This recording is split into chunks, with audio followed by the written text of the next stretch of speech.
Hello UKSG! How's everybody doing today? I hope you're all enjoying the event thoroughly.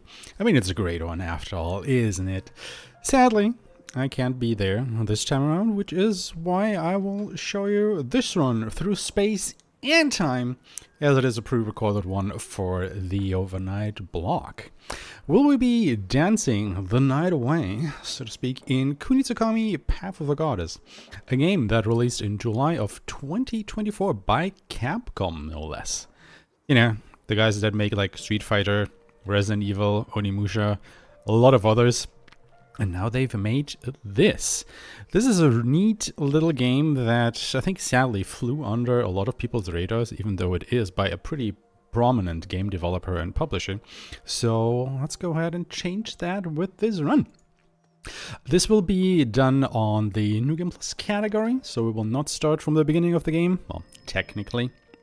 But instead we'll be, we are at the end of our first playthrough here in the base, which we will probably not see again during our run because we don't need it. We have all the upgrades and whatnot. I'm just gonna quickly check if my loadout is indeed correct, and it looks to be in order. Here's our talismans, our Tsuba guards, our arrow. This looks all fine. So yeah, let's just go ahead and click this little mirror here that appears once you've beaten the game, and that will teleport us, or it tells us what will carry over when we take this save into New Game Plus. And then we will start playthrough 2 on the second cycle, the New Game Plus of the game. Now the game cycles even higher. It's kind of like Dark Souls in that regard, where it goes up to New Game Plus 8, or the 9th cycle. And you do get more stuff along the way. So technically we haven't unlocked everything yet that would come with all the higher New Game Plus cycles, but we have enough to go quite fast. And luckily it also allows us to skip the tutorial stage, which is always very much appreciated. Excuse me. So quickly, what is the story of this game? The story takes place on this mountain. This is Mount Kafuku, and it has been taken over by greed and all the other human vices, and it's basically now been defiled. And obviously we can't just leave it at that, so the maiden Yoshiro has made it her mission to purge the defilement on the mountain. However, as we saw in the tutorial stage, things didn't quite go as planned. And that is where we, as Soul, come in. We are an emissary of the goddess of the mountain that has been sent down to Earth to assist Yoshiro in her mission. And of course, the villages that live on the mountain will also help us in that regard. And with that, let's get this party started, shall we? In 3, 2, 1, go. So here we are on the first level, Miyoko Pass, and every stage is basically split into 2. We have the day cycle, which we are on at the moment, and we have a night cycle. Now for the speedrun, we will basically skip all the day cycles, as they would allow us to, roam the stage freely without any monsters or anything. Purify the villagers so we can give them roles so they help us. And, set up barricades and all that kind of stuff. But we want to go fast, that takes time. And instead we'll just fast forward until it is nighttime. Now during nighttime, this is where all the combat takes place. These torii gates will open, and that is where all the monsters come out. Basically, in a nutshell, you can think about this game as kind of a tower defense game, where, you have your objective that you have to defend, which is Yoshiro, from increasingly difficult enemy hordes that come out of different kinds of portals. And you have your towers, which are the villagers, which we will basically not use over the course of the run. Because, well, I don't want to say we don't need them. Or, we don't need them, otherwise we would be using them, obviously. But so our player character is basically strong enough to take on everything that is being thrown her way. So this will be a solo challenge most of the time, if you will. Now obviously this would be very hard to do on the new game playthrough because you're not as powerful yet. Like your upgrades are in a way story locked. Like you cannot upgrade Soul until a certain point in the game. But you can equip the Tsuba guards and the talismans. Now, talismans are basically just passive bonuses that you can equip to the talisman slots. You can have up to 5 talismans equipped at once. And they give you passive stuff like, you know, increased damage, increased health, faster repair times if you were to set up a barrier, you know, stuff like that. And then we have the Tsuba guards. The Tsuba guards you can see in the top left. I'm cycling through them right now. And these are basically special attacks. Very powerful attacks, deal a lot of damage, cover a lot of area. And very useful in order to, you know, cut down a lot of enemies at once. However, they do come with a recharge time. Like every Tsuba guard has a different recharge time. Like this one here, Tyon's Lightning, is the most powerful Tsuba guard that we have access to. But it has a recharge time of 5 minutes, which is quite a while. Actually, let the enemies attack Yoshiro there. Which, as you can see, it's not too bad. She does have quite a bit of health. But obviously, you don't want to let that happen too often. Oops. Ah, okay. Commentator's curse, I guess. Okay, so we're just gonna drop this down here. Give us a little bit of time.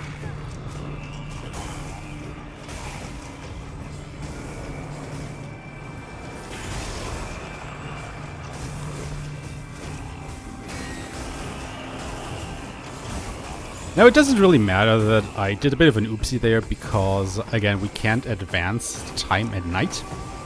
And every night is 3.5 minutes long, and there is nothing you can do about that. They will always be that long. You just have to, you know, live through the night to continue the game. So, on the one hand, it's kind of relaxed because there's nothing you can do to make it go by faster. On the other hand, you know, you don't want to die, so you have to kill the enemies to, you know, be able to continue. So, depending on how many enemies you have to fight, it can be a bit stressful for sure. Now we have our first boss fight, which will just absolutely be melted by our late game abilities. And that is where we use our Tsuba guards. So we use Byaku's Claw to start off. Deals a bunch of damage, and then we go straight into Tyon's Lightning. Like I said, this is our most powerful ability, and it will just completely obliterate this guy. Yeah, that was the first boss fight that we did. And a lot of the, at least early game boss fights, will work in a similar fashion. Every time you defeat a boss, you get another mask, which basically corresponds to the different jobs you can get the villagers. Like, you start with the woodcutters, we now got the archers, and there are a lot of others. I think there are 12 in total that you can give to your villagers if you were to use them. Again, we're not going to. But yeah, second stage, Kakeyashi Grove. And every stage basically starts with us carving the spirit path right here. And this is basically the path that Yoshiro will follow from the start of the level to these gates that she needs to purify in order for us to progress with the game. You can see in the top right corner these swirly orbs. That is our crystal count. And we do use the crystals in order to carve the path. And also if we use villagers to give them their jobs. Now, we do replenish our crystals either by purifying defilement during the day, like these things right here, or by killing the enemies during the night. So while we don't necessarily have to route this very specifically during a run, because we should get enough crystals anyway, it is something to keep in mind, especially if you're running low, because there are a couple stages where we need a lot of crystals.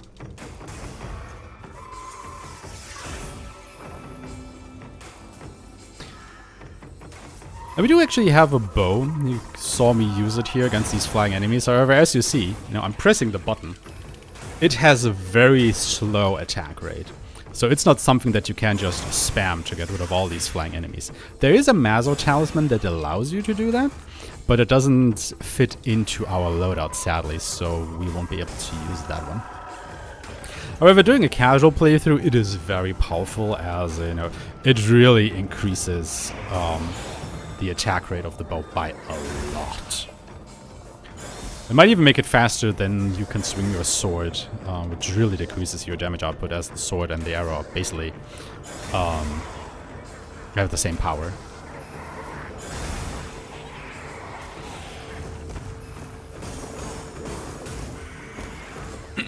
Since you're also playing on New Game Plus, a lot of the late game enemies show up way earlier in the stages. Like this guy that we're fighting right here wouldn't normally show up until, I think, the 5th or the 6th stage.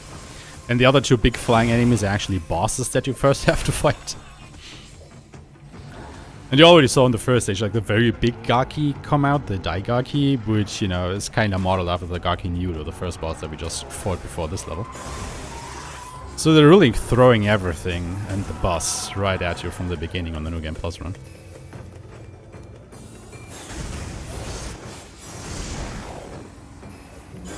Well, luckily we do have, you know, quote-unquote endgame abilities to deal with all of that. So we should be fine most of the time. But, you know, we can definitely get into some hairy situations anyway. Especially in the later stages when we are not going to use any villagers to help us out. We have to do everything solo. But the game does a really good job of easing you into everything.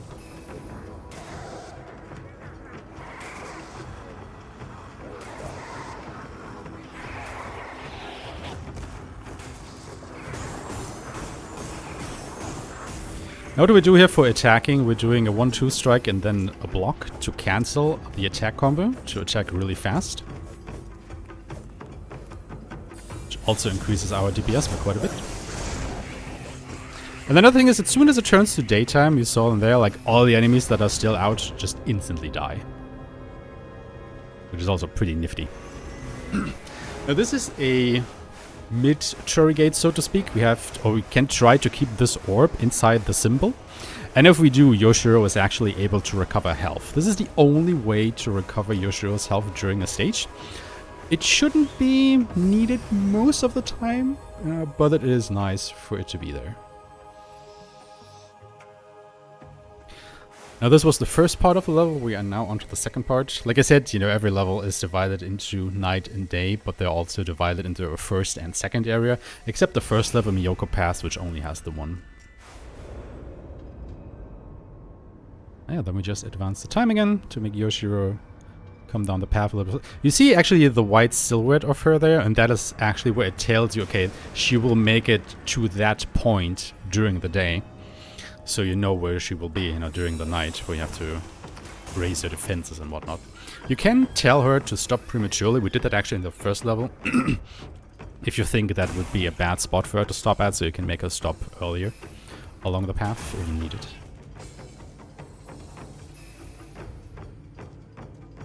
I'm just gonna give you a listen to the music, because I really love the music in this game.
Like, it's a very, you know, simple soundtrack, but it just gets your blood pumping. You know? You can't help but just move along to the rhythm. It's really, really good.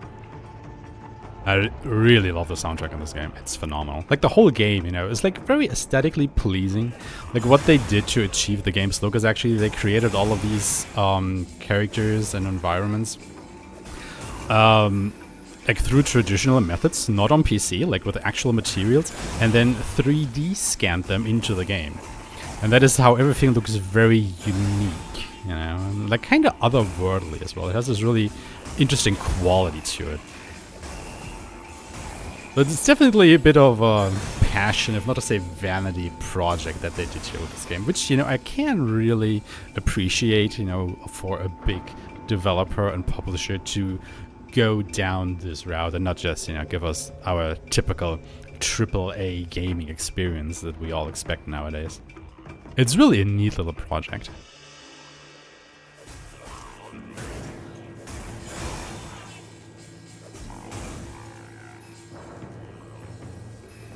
Alright, and you guys should just die to the sunrise.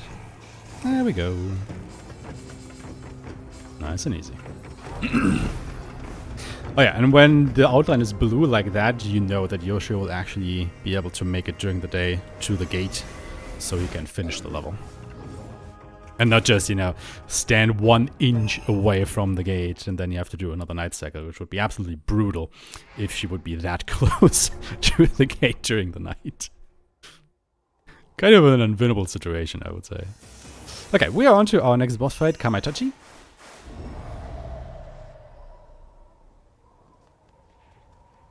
And we will drop Kochin's ward underneath him.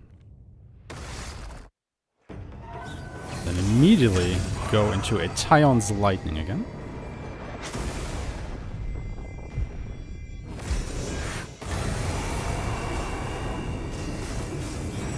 Punishing strike and cancel that into Byaku's claws.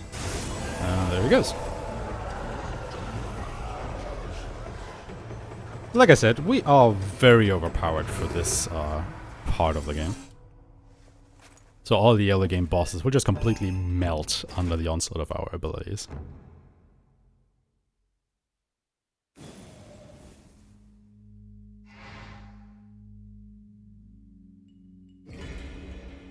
So every single stage, or most of the stages I should say, not all of them, have like a gimmick to them. Like obviously the first few is just ease you into the game. Now as you can see here, you are in cavern, we are in a dark cavern and we can't see as far. And that is especially true for the villagers if we had any. So we would need to light these lanterns that you can see soon about here for the villagers to actually see anything. That's especially true for stuff like archers, which won't be able to see a lot of the enemies, because they are fighting in range. Unless the enemies are close to us because we have this little light circle around us, or the enemies pass by the area that the lantern illuminates. Now again, luckily, we're not using any villagers, so we don't care about the lanterns. Easy as that. Now the reason we don't use the villagers, and I've alluded to that a little bit before already, is that we are basically strong enough to handle anything that is thrown our way, as long as we, control the battlefield and play well. But it's also because, it takes time to go ahead and purify the villagers. Like you can see a cocoon here. You would have to purify it. That would take you can only do it during the day too. If it would be able to do that during the night, it would be pretty good because, the nights are set in stone anyway with their length, so it wouldn't lose us time to do that. But during the day, it takes about 2 seconds or so to purify it, which isn't the worst. But then you have to assign them a job, which takes a couple seconds. You then have to command them to go to the place that you want for them to guard. And it just adds up over the course of the run. Like you see, the estimate for the New Game Plus run is close to 3 hours. We actually developed some strategies lately, just before the recording of this, that will allow me to push the time into 240 range, presumably, unless nothing goes wrong. But a new game run of this, from a fresh save file, right from the beginning, that takes closer to 4 hours. So, because there's a lot of base building, you can also, once you've cleared an area, once you've purified it, every level has an established base that you can then go ahead and repair to unlock more stuff, to increase the crystals that you can hold. At the start of the game, you can only hold 500 crystals maximum. At the end, like we can now hold 2,000. That's quite a bit different in the routing that you need to do for the crystals. You gain more talismans and other bonuses and whatnot.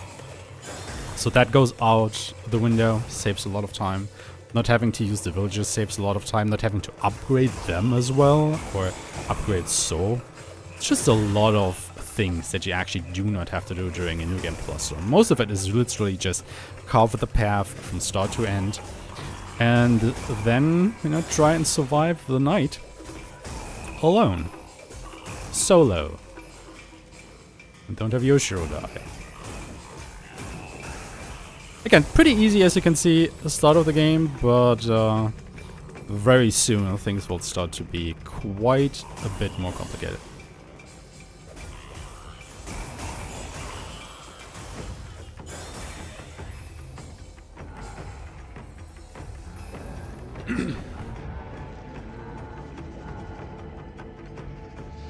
But that also means that there really isn't a lot of downtime during a New Game Plus run. Because you're constantly either, you know, advancing through the stage during the day, or you have a lot of fighting to do during the nights. But that is also something that I really like about the game, that we don't just, you know, skip past all the fighting, as you usually do in speedruns, because, you know, it's slow. Most speedrun will only, like, you know, fight the bosses or the forced encounters that you have here and there. In this game, well, basically every encounter is a forced encounter. So there's gonna be a lot of fighting that we have to do.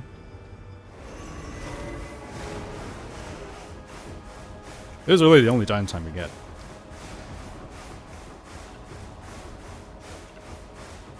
There's one villager you see there who's praying. That is the carpenter. He doesn't participate in the fighting itself. Rather, what he does is he allows us to repair the barriers that you see and other things.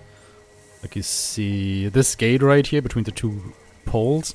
He can basically create a net between them, and that acts as a barrier for the thief during the night. So they have to break that down first before they're able to go ahead and attack Yoshiro. If they go down that path, that is.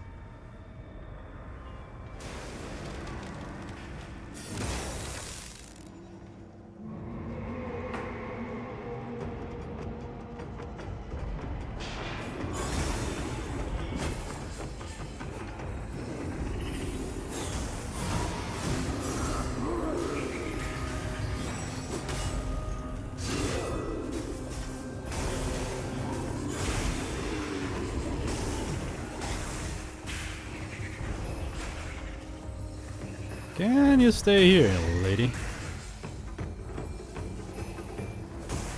Another thing that you see on the map is that you don't see a lot of the map, which makes it quite hard to gauge. Like, have you, for example, you know, missed an enemy somewhere, and Yoshiro is actually in danger while you are close to the gate or not. But I think I got them all.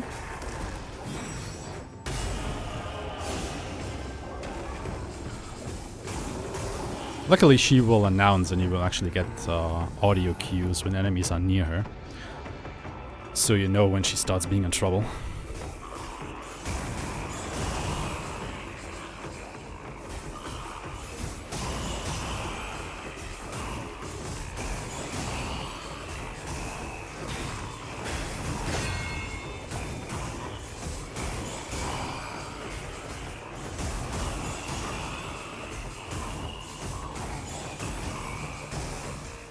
Absolutely cutting down the opposition here.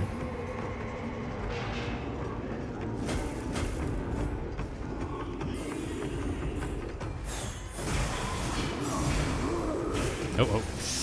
Ooh, I just had to say it.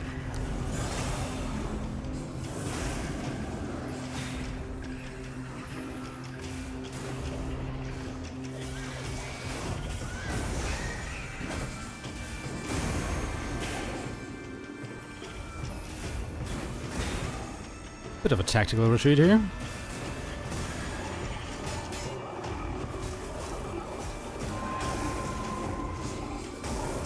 Well, lucky Yoshiro doesn't die in one hit or anything.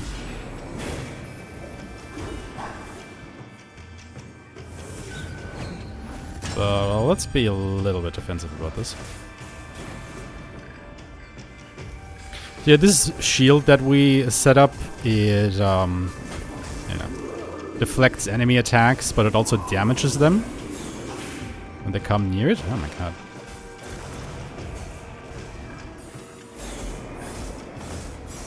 So it's really good as a defensive option.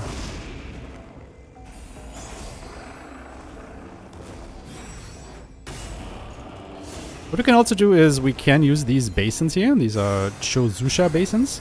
And what they do is they increase your damage by about 55% and make you invulnerable during the duration. You can see that on the bluish purple bar at the bottom middle part of the screen. Now there's. But these guys are passive. They won't ever attack you. However, what they do with their aura is they make it so that you cannot command the villagers. Which we don't really care about. Because we don't have any villagers to command anyway. So we really don't care about those enemies too much. We mostly leave them alone and then just kill them once all the other enemies are dead.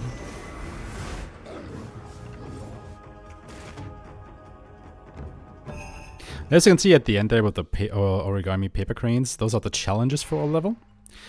You can do the first 3 challenges during the initial playthrough, and challenges 4 and 5 only unlock New Game Plus and onwards. Which is why we are completing some of the challenges along the way. Not that we need the materials that they give us, but you know, it's easier to do, or you will just automatically do them along the way. Because most of them are complete a stage in a certain amount of night, which we want to do anyway because we want to go fast. Now this is third boss, Mukadejoro. He's an absolute pain, because the game expects you to use the villagers to light the lanterns, which will stun them. And I completely missed that. Oh, joyous day. He should be dead by now.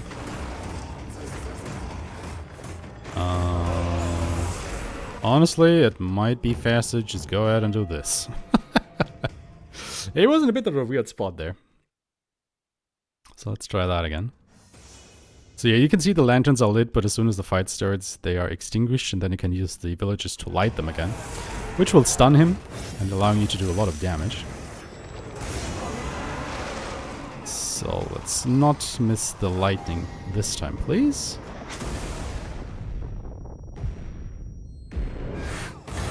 There we go. Much better. This fight is a bit of a pain point, like in every single run that you do. Because for this point in the game he has a lot of health, and if your strategy fails, you will lose a lot of time. So it was just easier to, you know, reset this. And then live to fight another day. Now, Enemy Village is one of 2 very special stages, because Yoshiro kind of has a weakness attack here. And you will actually lose control of Sword during the night. And you then have to basically collect a bunch of crystals by utilizing the villagers to purify her again. However, since we are on New Game Plus, we already have so many crystals that we can just outright skip this. So watch this. Once it turns to night, So is now in the spirit state, he can't fight like this. And then we just, feed a bunch of crystals into Yoshiro, 1500 to be exact. And then we win the stage.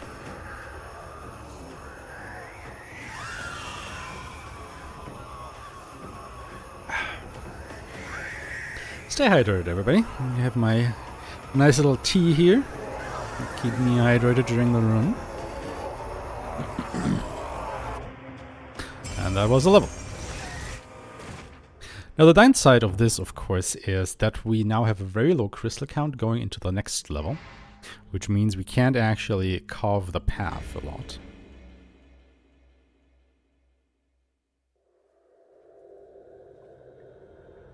But it should still be enough for us to go to where we need to.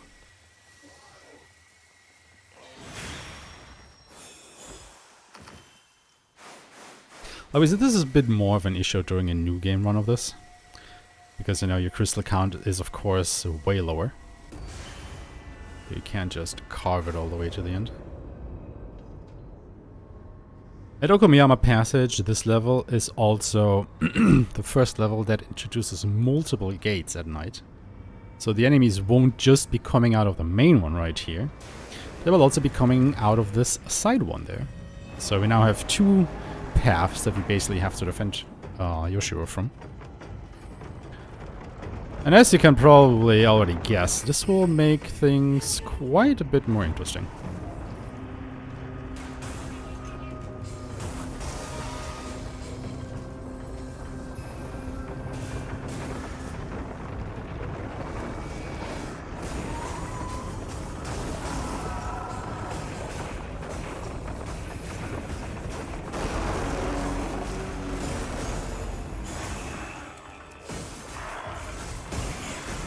These are explodey guys.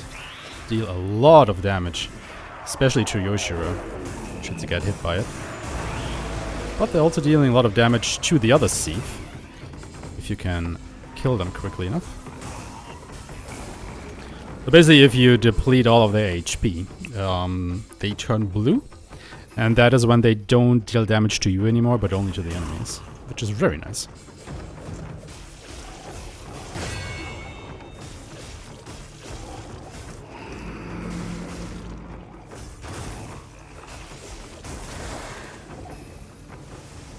Now Yoshiro is standing in a bit of a ward here. This only holds for a couple of attacks, so to speak. And then it will dissipate. But as long as it is active, it will deal damage to enemies around Yoshiro, which is pretty nifty.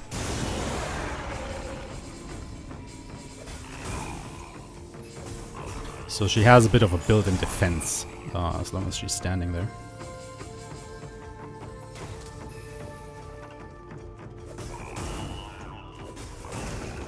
Now it is random which of these gates, or which of the side gates I should say, are open at night. It can be the one down there. It could also be the one over here. And we haven't found any way to manipulate this so far, at least. Like it really is random which of these gates is open.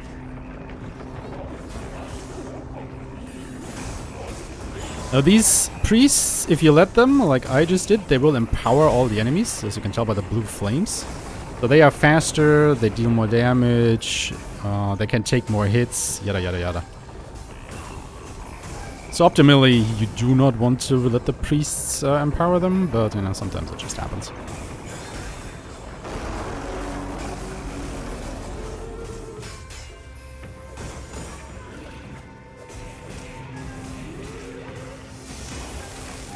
It's gonna end this party with the use of Tyon's lightning.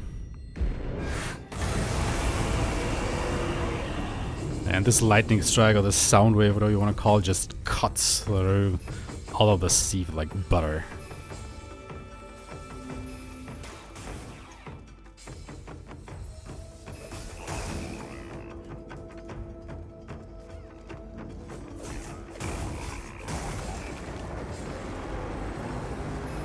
I guess we will get a couple more enemies which will just instantly die as soon as they come out of the gate, if they even come out. They don't. Alright. Win another day.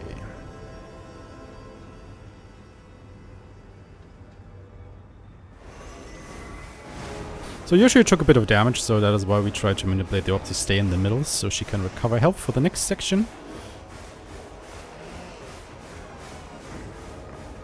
Because again, that is the only way for her to ever recover health during a level. So sometimes it's just needed to do this, because, you know, we can't be everywhere at once, especially in the even later stages when more enemies are coming from even more directions. And it can get quite hectic. So let me tell you that.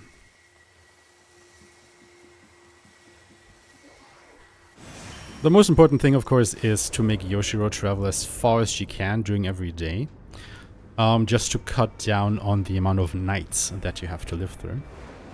Because again, those are cut in stone. How long they are? Always 3.5 minutes, yes.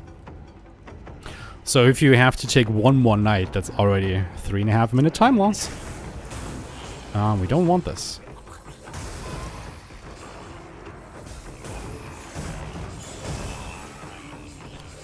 It's easy enough to do, I want to say, in most levels, but there are definitely some where it is quite dicey to have her go as far as she can.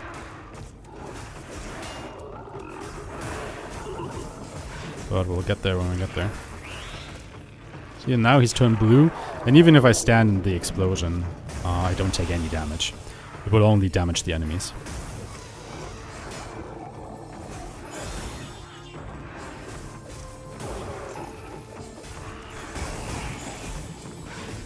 And the neat thing is, once they are, you know, hunched over on the ground, you can give them a little whack to basically make them go further away if you want to reposition the explosion.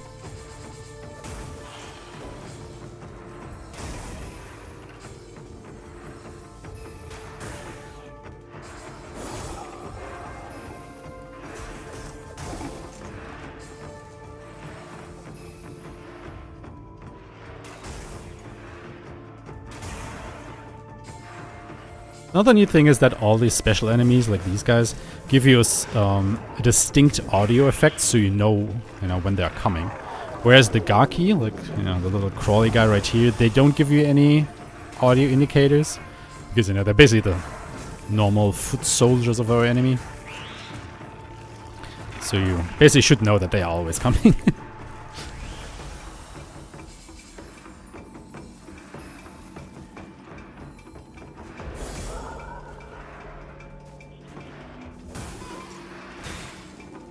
So even if you're further away, you know that they're out there somewhere and you can react to it.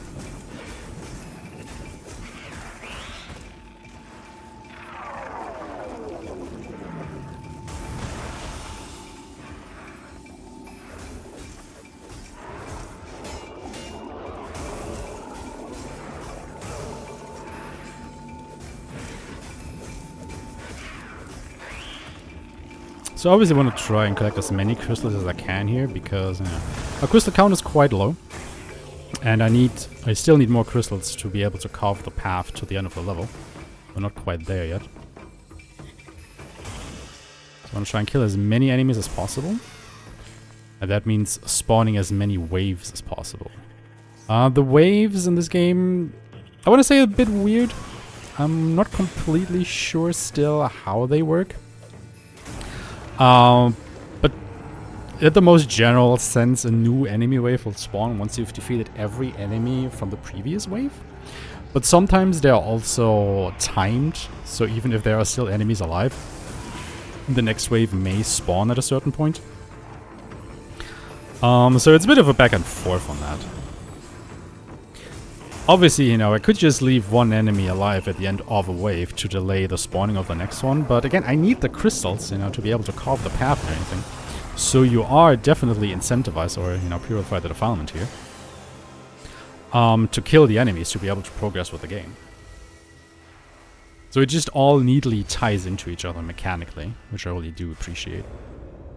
Okay, so the outline is blue. That means we know that Yoshiro will be able to make it to this gate on this day. And then we finish the level. That was actually a pretty good Okumiyama passage, not gonna lie.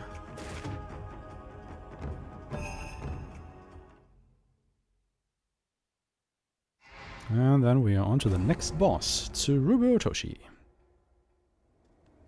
We definitely want to open this chest to replenish our crystals a bit and also to get more rations. The rations are basically healing items. You can see in the top right there. We have 13 at the moment out of a maximum of 10.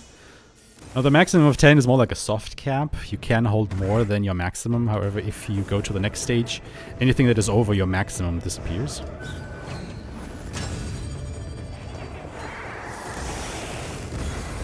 Same with the crystals, basically. I can hold more than 2,000 crystals at once, but if I have more, those will disappear once I go to the next level.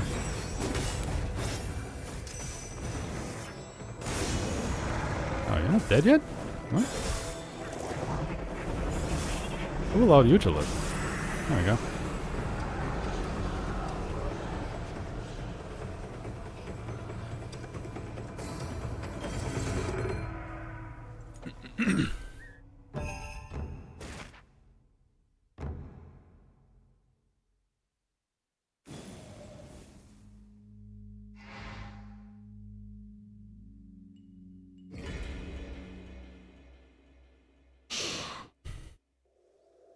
Now, Moegi Ridge is one of, well, I do want to say the biggest levels in the game, but also not really. But it is big in a sense that this is the first level and one of the very few in the game, actually, where you have the maximum amount of villagers at once, which is 12.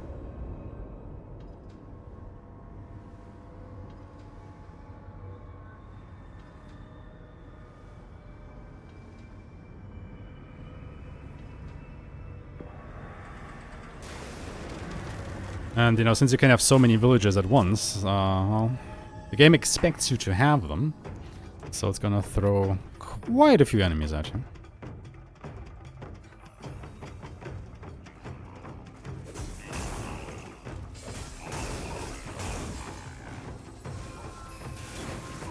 So let's see how we will do.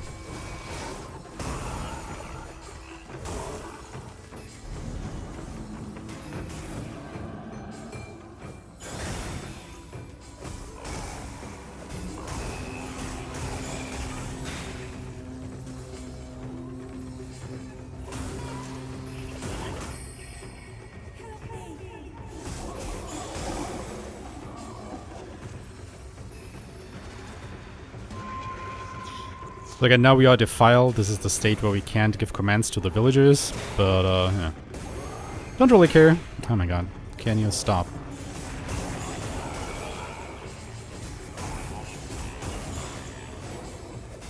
You missed. A little idiot. So again, I could just leave this guy alive to delay the next wave of enemies by quite a bit, but since our crystal count is so low, I'd rather get rid of him soon, so the next wave can actually spawn in, so I can get more crystals.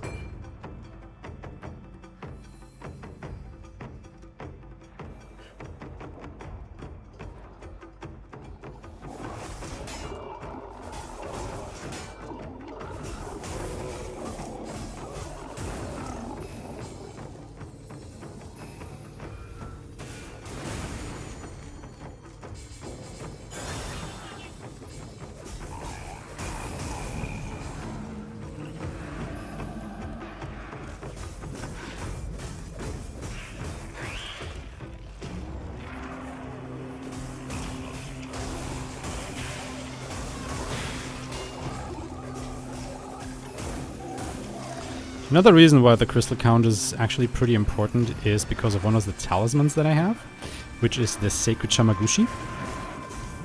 Now the Sacred Shamagushi increases my damage the more crystals that I have.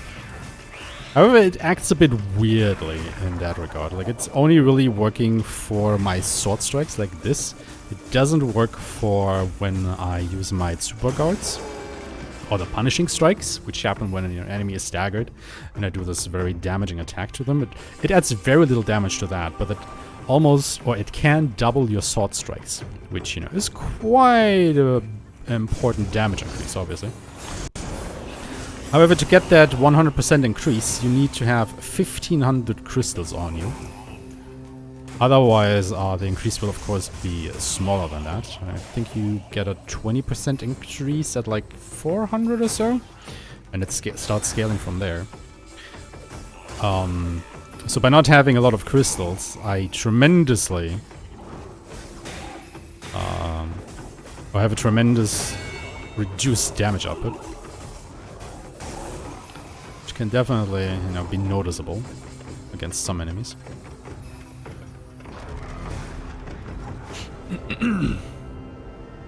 Okay, so Yoshi took a couple hits there, nothing too bad. Made it through pretty okay.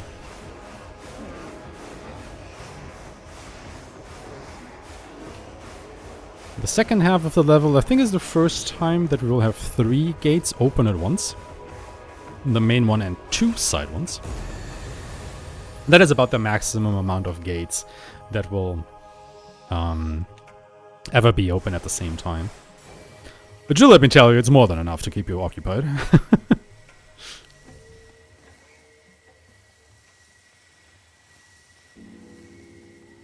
Oh, we can... Ooh, we actually reached the end, wow. That's pretty good.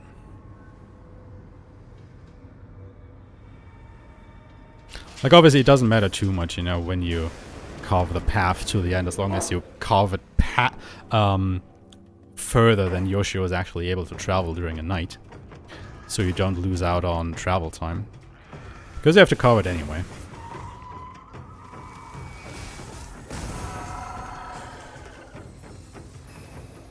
We're actually quite lucky with the placements of our gates, because there can be gates behind Yoshiro at this point. Which can be a bit of a pain. Oh. Like flying down to her. Like this gate here could be open, for instance. And you can see on the map in the lower right there, they are just coming from every which way now.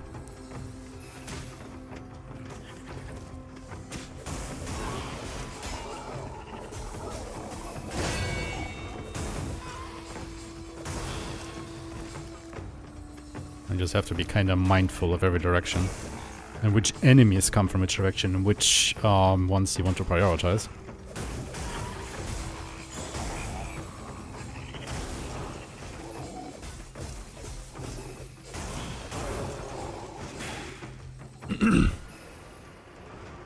I want to say that, you know, Kunitsu-Gami in itself is like a simple game, but it's not an easy game, if that makes sense.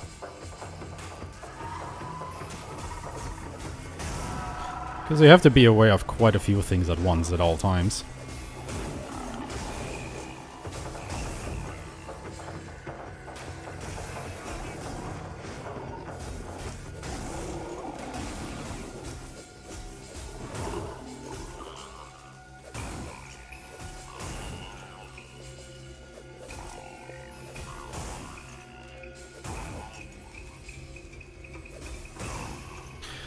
Okay, it's the first... Oh no, there's still one enemy left alive.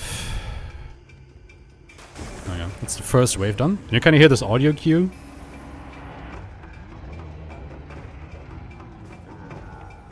That tells you that the next wave is spawning.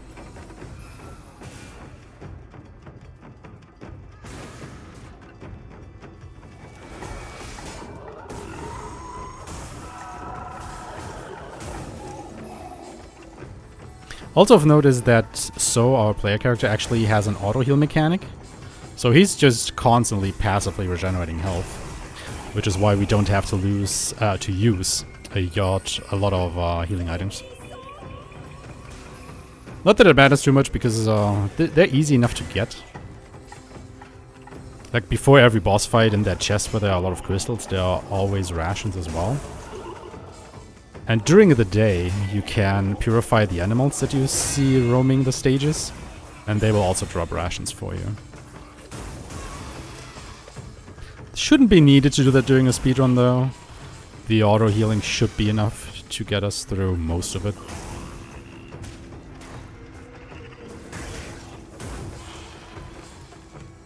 And you know, sometimes there just are situations where you have to use them. Now, this is one of those stages that I didn't know you could complete in just 2 nights. I always thought you needed 3. And then I was proven wrong by another runner. It was a nice time save to have, because again, like every night takes 3.5 minutes to complete. On the flip side, but you can't see, you know, it's getting pretty close to the night, or to the next night there. So it's not free, you really have to have Yoshiro moving like the full length each day to be able to make that. Alright, next boss fight. Bosses are always kinda nice during this one because, you know, it gives you these chests which have a big amount of crystals in them, because you are supposed to use these crystals on the villagers to give them jobs to help you during the boss fights. But we, of course, completely don't do that. We will use the basin to Byaku's claws. 8 guard cancels, so 6, 2, 4. A punishing strike into Tyon's lightning.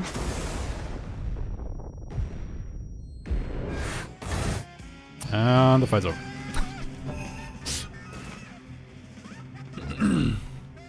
Very nice. Now, Yuminari Lake is another special stage. As the name suggests, we are traveling across a lake.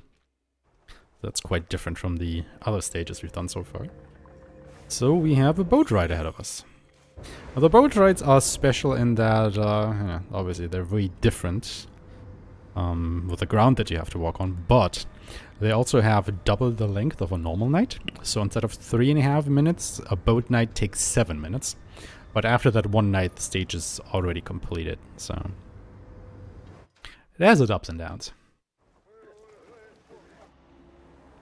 Obviously, during the nights as well, there are no gates or so that you will open. The enemies will just fly at you, so we're mostly dealing with flying enemies. But we also have some nifty cannons mounted to some of our boats, which might come in handy.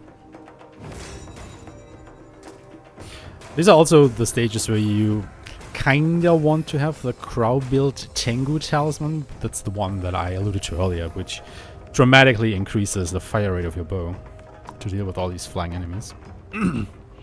But it would take time to equip it and to unequip it after, so we don't do that.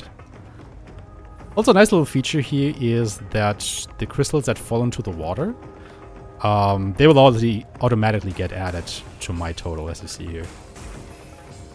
Because, you know, you wouldn't be able to pick them up anyway. So it's just kind of nice that they don't get lost or anything, but you actually do get them added to your account. Which also makes these boat stages like pretty nice to refill your crystal count after the stages we had to do. It's not to say that these stages are very relaxing. I mean, they kind of are in a way. You know, it's a nice little boat ride. But they can turn quite hectic once the hero Fugai starts showing up.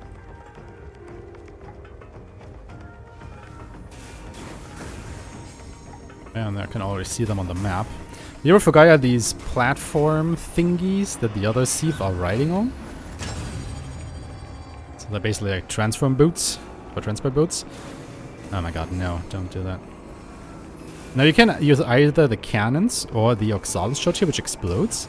Because if you knock all the enemies off the top of a hero Fugai, it will die as well. So as long as you just kill every enemy before it comes to the boats, you know, they will die automatically. Again, alternatively, we can't just use the cannons, which you probably should use the first time through here at least. But having the Oxalis shot specifically is quite nice here.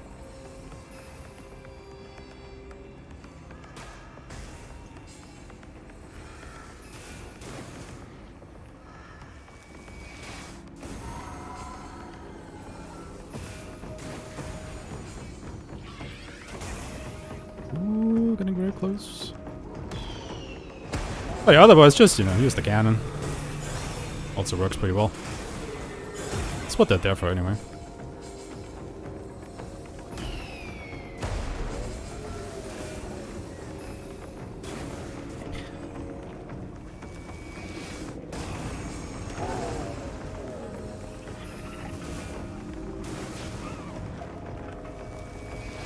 Now these with the you know, range sieve on top of them, they will never try and dock on your boats. They will just circle you and try to shoot at you the whole time. So it's really up to you if you want to try and get rid of them or just leave them.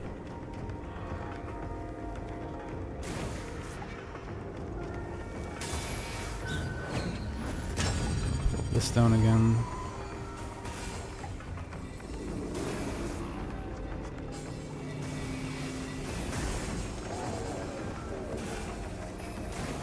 You have to be a little bit careful with the auto aim, as you saw there.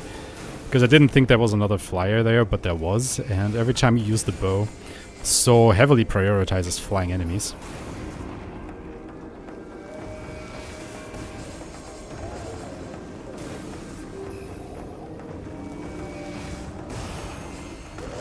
They're doing pretty well so far, though.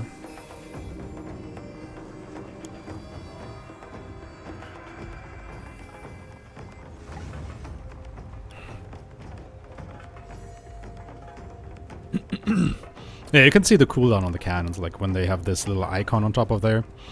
Once it is completely drained, you can use the cannon again. Nice little visual indicator.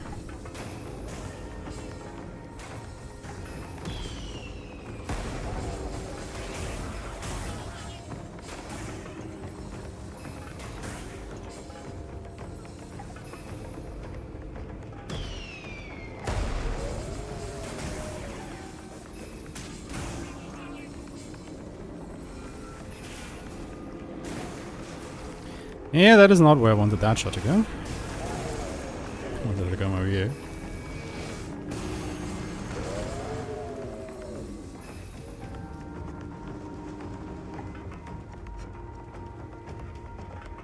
Again, there's no way to speed this up. You have to, you know, hold out the whole 7 minutes here.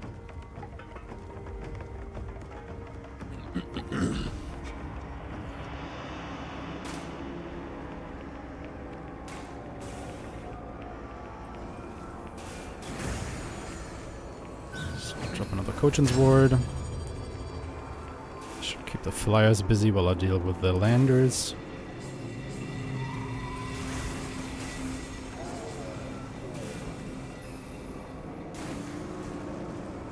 Or the borders, or whatever you want to call them.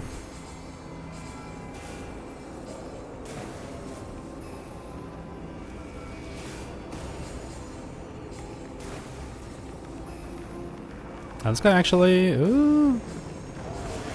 Oh, he was able to dock. Okay.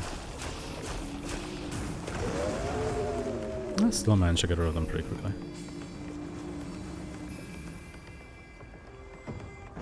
Yeah, I can kind of see the sun is starting to come up, so we are nearly done here.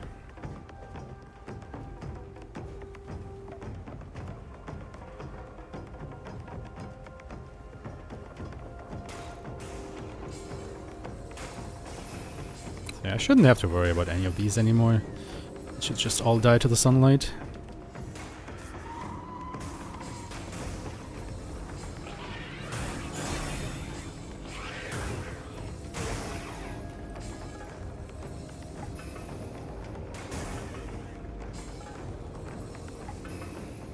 Any second now. Any second now. There we go. Very nice. And we replenished our crystal count by quite a bit, which is nice. Again, like 1500 is like the cap for the damage increase from the Sacred Tamaguchi. So it's just nice to be at that level again, but you know, keep in mind for the next level, we'll already pour some of our crystals into carving the path, so we won't stay there, sadly. That is what it is. We're still better off than a couple of stages ago. Now, Adashino Village is definitely one of the levels, or the first part of it, where things can go wrong quickly. The reason being, as you can see, Yoshiro will be very close to this gate here. So we are definitely in for a fight in this night.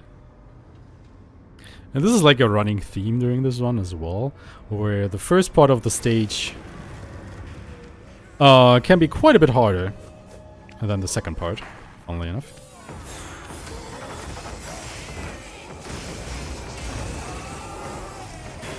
Now these treasure chest enemies, they don't attack, but they just drop a lot of crystals if you manage to defeat them.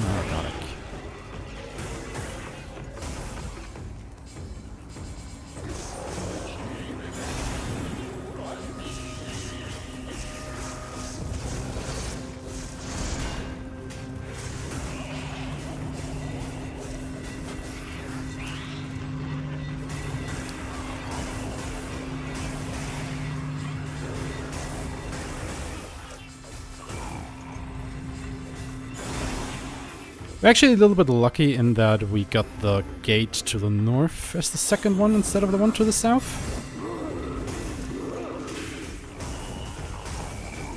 The enemies come from over there instead of down there, because the one from the south is a little bit closer to her. So now the enemies have to travel a bit of a farther distance in order to get to her. Which obviously saves us a bit of time. Or makes us safer for a little longer. Doesn't save us time, now does it?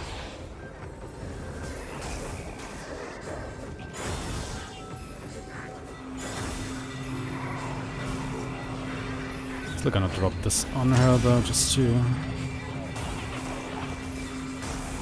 It's a little bit easy on me.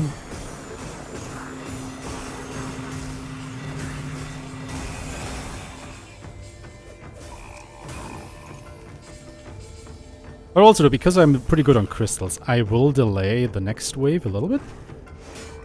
By just blocking this guy's path. Now, the Gaki will never actually attack you until you provoke them. Since I hit him once, he's now focused on me, and he will just continuously try to attack me as long as I'm close. Otherwise, he will try going for Yoshiro again. And that way I can delay the next wave a little bit, so I don't have to deal with as many enemies, but I also give my Tsuba guard time to regenerate. Because even though that shield was still up, it was already regenerating, as you can see in the top left, you know, that square is already filled about halfway. Now I heard that the next wave was spawning, so I can just kill that guy and get ready for the next guys that are gonna spawn in.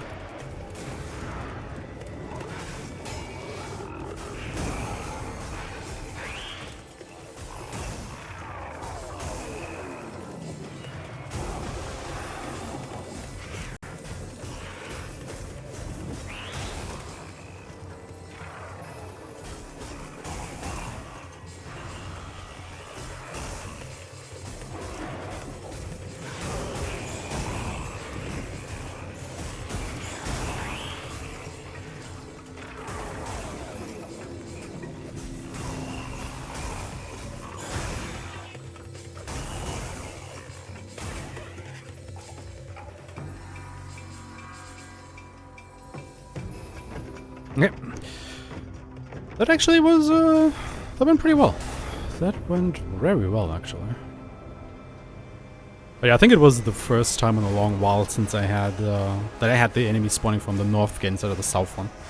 If they come from the south, things get very dicey very quickly.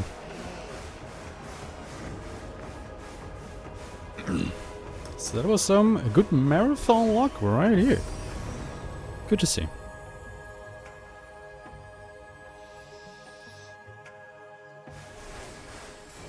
Well, luckily the second part is a little bit easier. I will also take a moment and actually tell the carpenter to repair this barricade, just in case.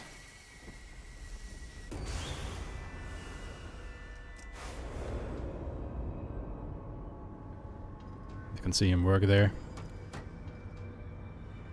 And while it may look flimsy, you know, it's spiritually powered. So the Thief had a very hard time, you know, going through this. Oh, that's interesting. I haven't seen them come out of this gate in a while. Oh.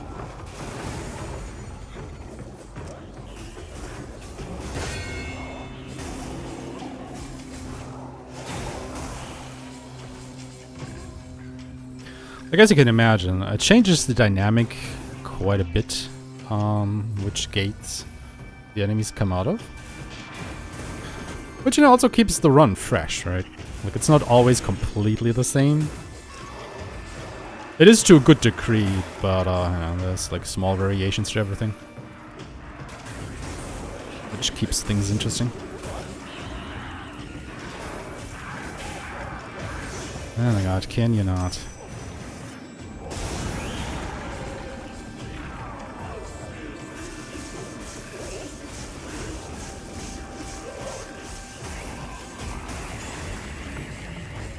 I could just let these enemies run into Yoshiro's Spirit Ward there, but also kinda don't want to do this willy-nilly, just, you know, in case there's an actual emergency, so it's still up when that happens.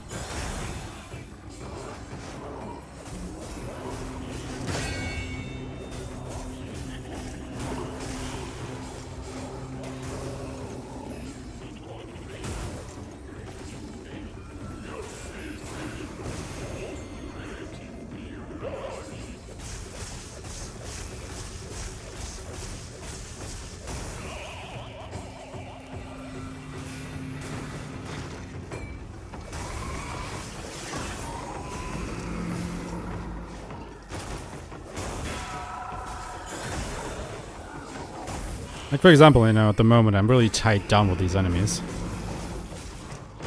So having that Spirit Ward still up kinda takes care of everything around her, well, more or less. I'll take care of the others.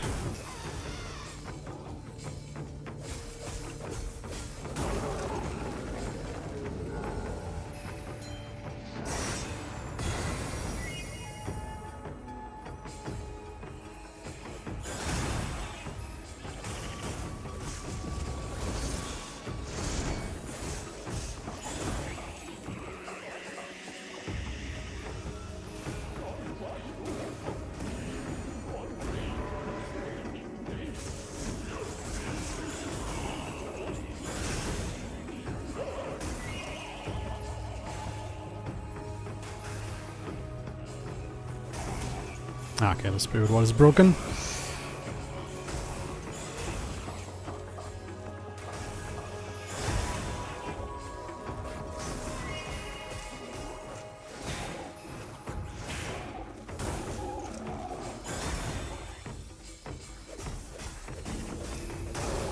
We also nearly made it to daytime again.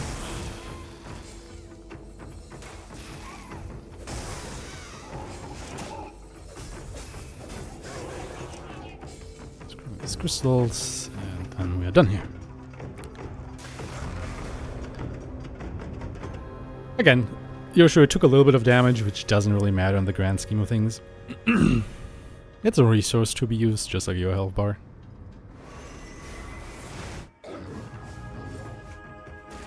It just deals emotional damage to see her get hurt.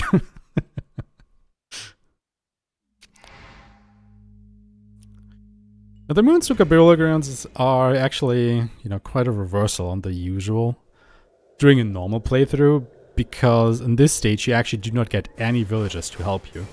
This is a complete solo stage. But, you know, we've been soloing this whole game so far during the speedrun, so it really doesn't matter to us.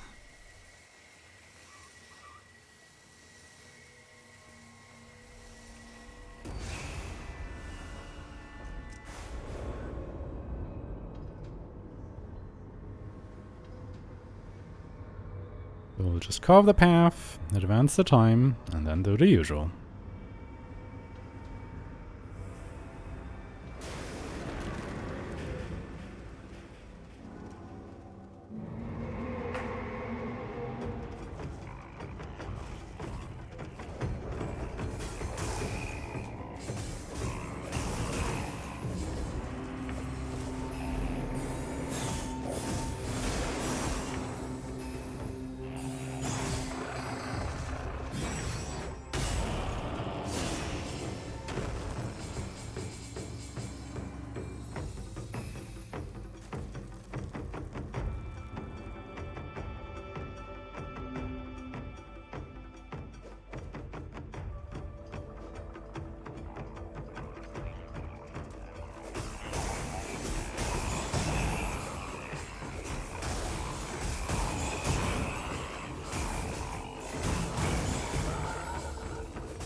Well, that was a waste.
The next wave should just die by the sunlight. There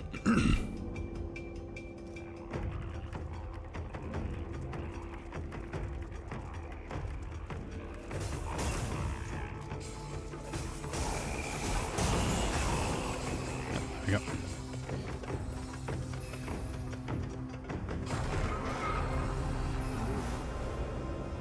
All right. We actually have to take 2 days in the next area.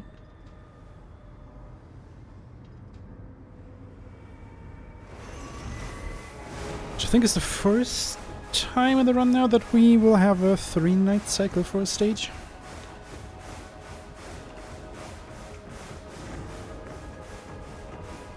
And the first night is, or it can be, quite dicey depending on which side gate we're getting. Because, you know, Yoshiro won't make it very far down the path, and there is a gate, like, right here. And yeah, that's actually the one that we're getting. You can see it on the map already. God damn it. Because we will be... fighting most of the time right here, as that is the main gate. So we are having quite the walk put before us.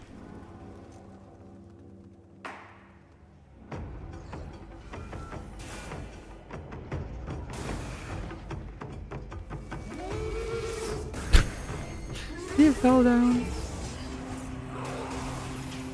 What an idiot!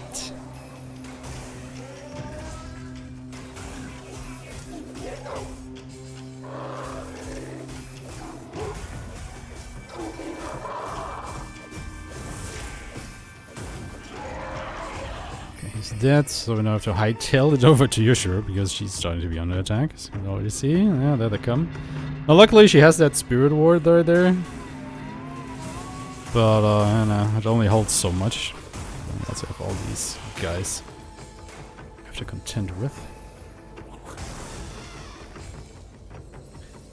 And of course, there will be more enemies coming out of this. Now, there's another gate, like, right up there. Another to the right of the main gate. Like this one. That we would obviously very much rather have. But, again, nothing we can do about it.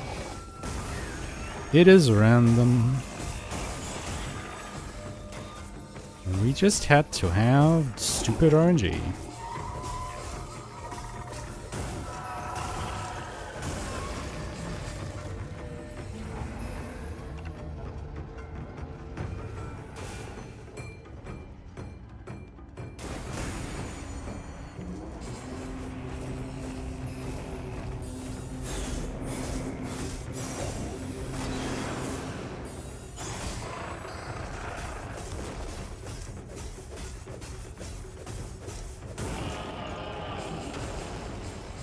And this guard cancelling technique just really, you know, shreds through those bigger enemies quite nicely.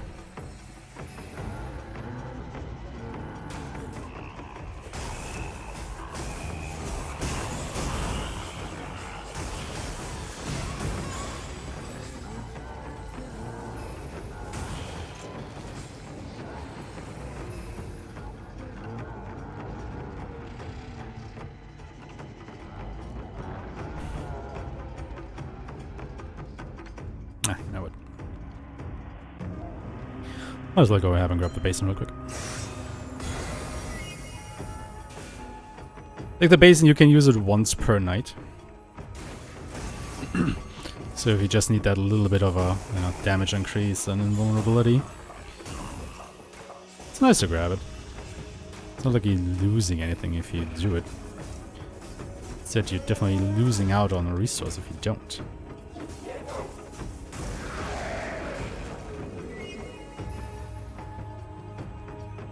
Okay, this should be the last couple of enemies before it's daytime.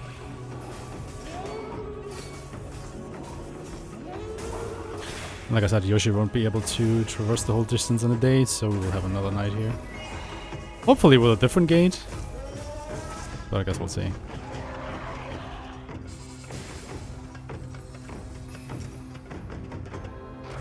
Yep. It will be this one. But these are my two favorite gates for this level, I think. Because they're kinda close by each other, so it's relatively easy to defend. Especially because Yoshiro is quite a bit closer now. Oh, he wasn't able to repair it, was he? Started it too late. Oh well. Doesn't matter. Like, these contraptions would slow the sieve down, so they move through them slower, but shouldn't be necessary. We'll see how it goes.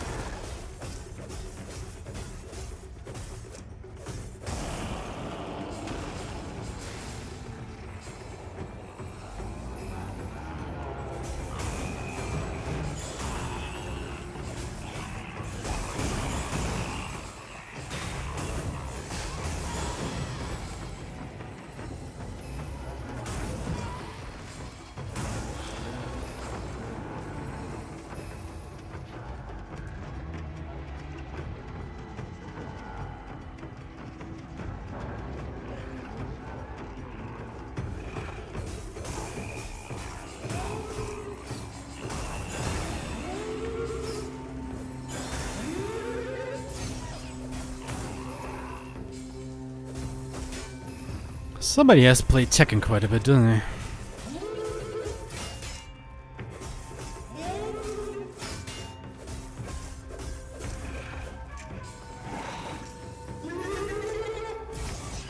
A resident Eddie Goro player. Ah! Hi!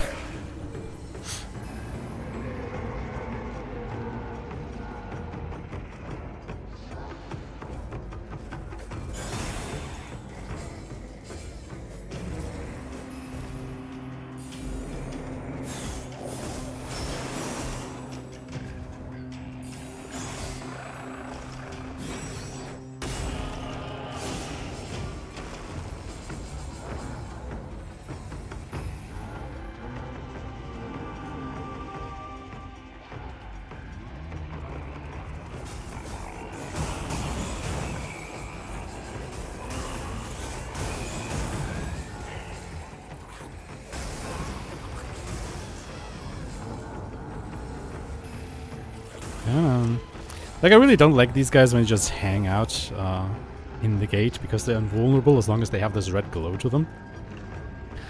And they can't just constantly backpedal into the gate to keep that going. Not indefinitely, but enough for it to be annoying. And, you know, to lose your time. Doesn't make the run any slower, but, you know, you want to be somewhere else. And not just hang around where that gate is the whole time. But enemies to kill, you're sure to defend?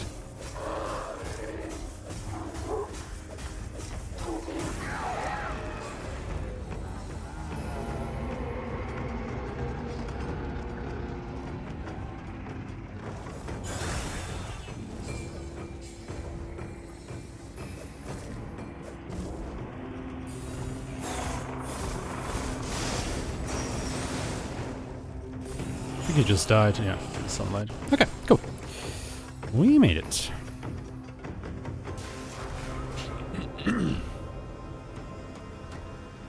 Now the repairs are completed. Yeah, great.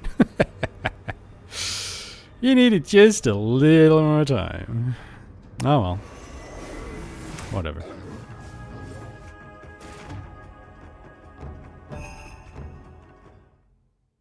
Whatever. Another boss fight.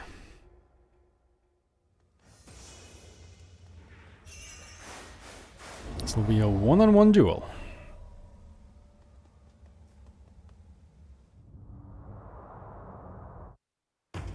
Focus Claws. 2 God Cancels. Into Punishing Strike and immediately cancel into Tyrant's Lightning. Dead.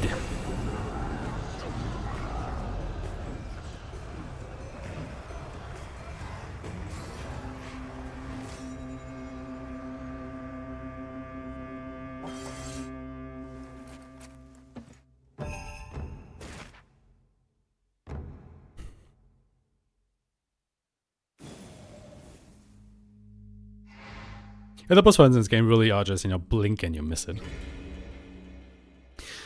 What you won't miss, though, is this stage. You know, this has a very peculiar strategy to it, because you want to take 2 knights in the first stage.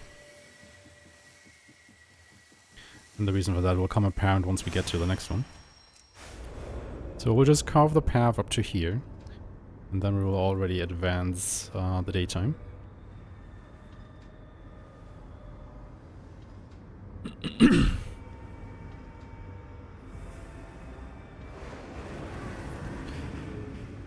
What is the side gate? Oh, over there. Ugh. This can be a bit dicey. But we'll see.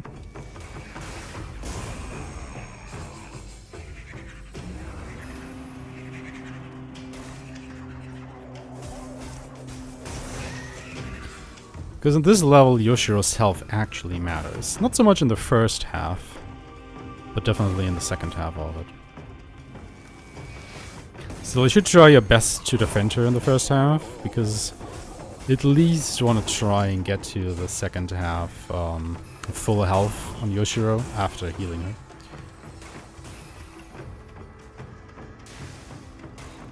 And you can't recover her full health bar.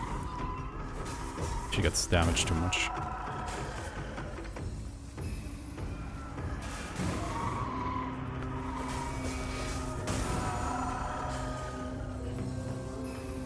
Just gonna plop this.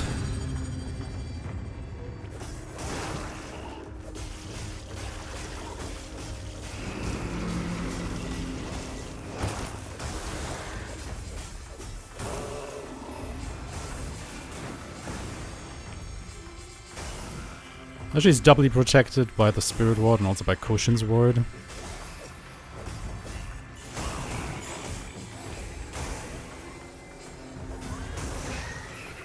So everything should be fine.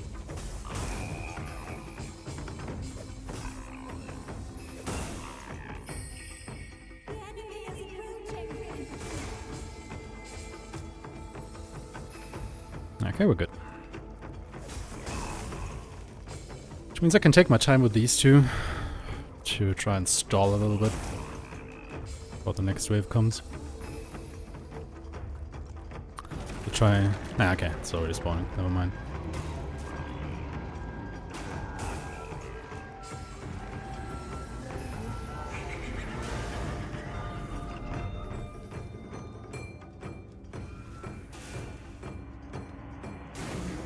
But I think that Super God should have regenerated by the time the enemies actually make it to her.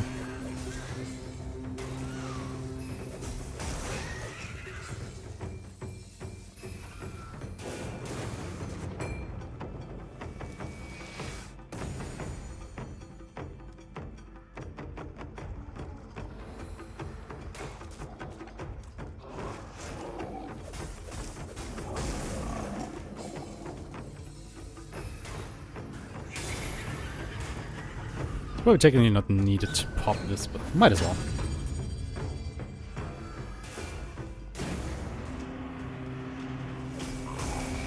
All of these guys should technically die when the sun rises.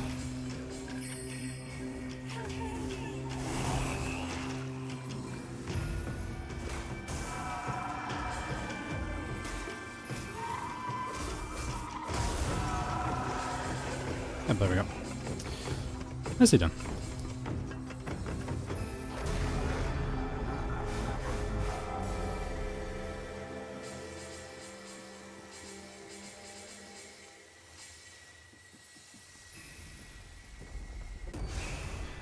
But, as they say, it's not over yet. I want to advance the time and stop Yoshiro just after she comes off this bridge over here. So once again, she will be very close to the gate itself. Or the main gate. You just want to stop her so she isn't right exactly in front of the gate.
The 2 arrow shots will always ground these Kametachi. And again, since this is one enemy, pretty far away, pretty slow, I'm just gonna wait it out a little while here.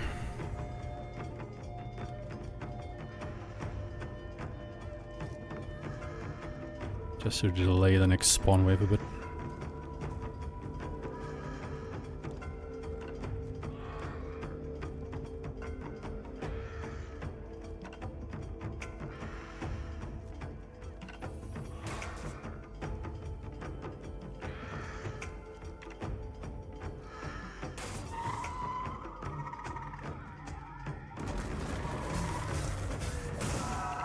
And also signal the next wave of spawning.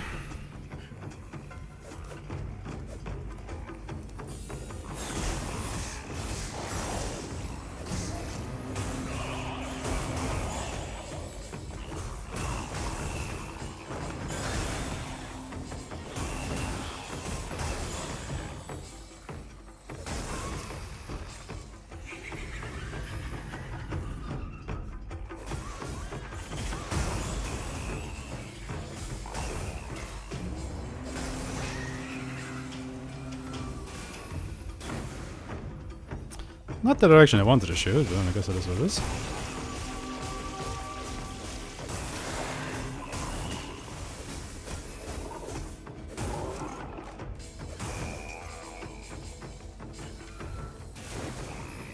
Now from here on out, I don't want to use Kochin's Ward anymore.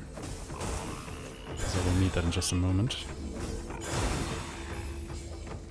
But all these enemies should be far enough away that I don't have to worry about them anyway. And it's also getting to daytime, so yeah, we're good. Okay, cool.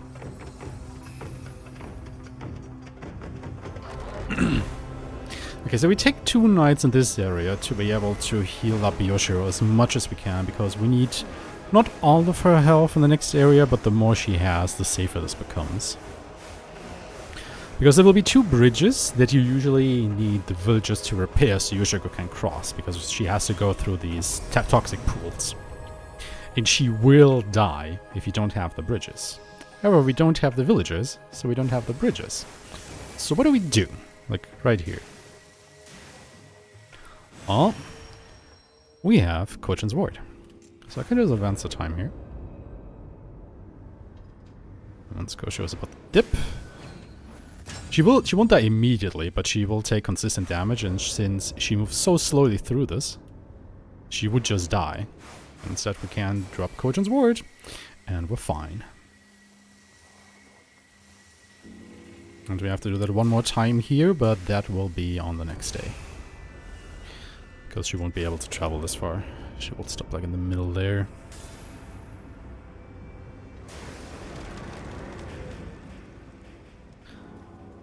Okay, with both these gates, yeah, they're pretty close together. That's like easily defendable. It's obviously harder if you get, you know, this one here, or the one back there. Like basically any time they are far apart and spread out, that's when you can be in a bit of a jiffy.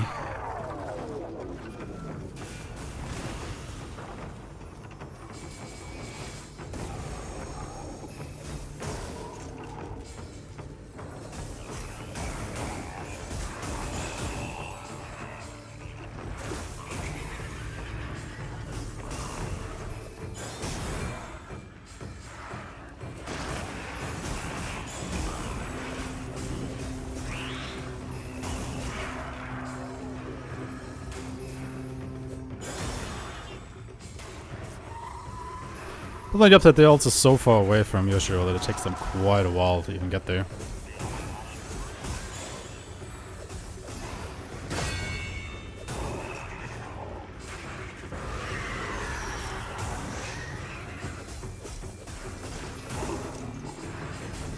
Doesn't mean that we want to launder her health, because, you know, she has to go through another pool where she will take about as much damage as she has already taken, so don't let her health drop below half, ideally.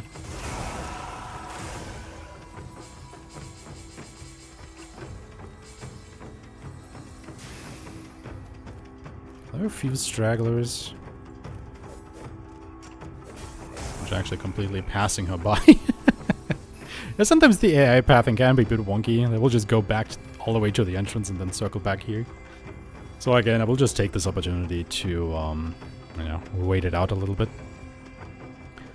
To recover Kochin's Ward.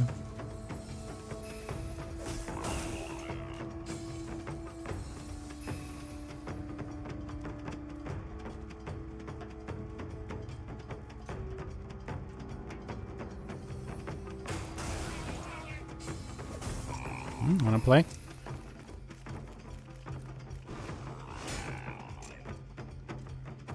He might actually... Oh no, I was gonna say, let's see another wave, and then of course it immediately spawns. Funny how that goes sometimes.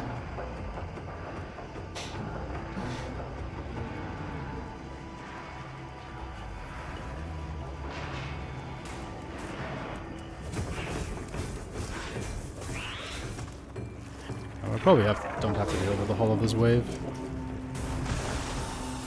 Most of it will just evaporate in the sunlight.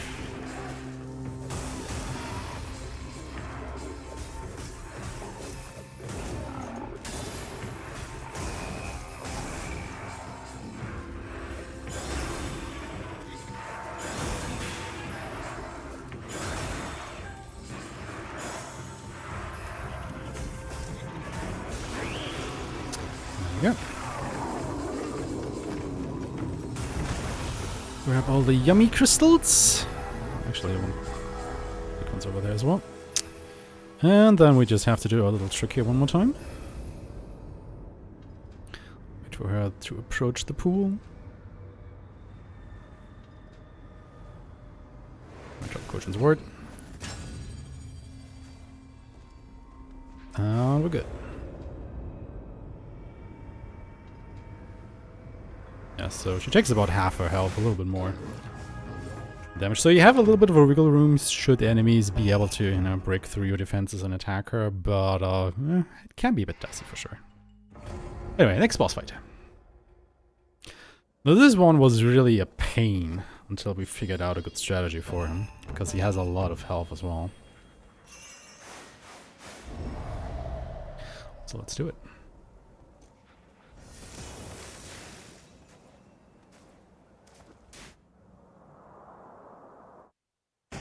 Just immediately drop this in his face. Takes a little bit of his health, not a lot, but you know, we're there. And go back here. Grab the basin.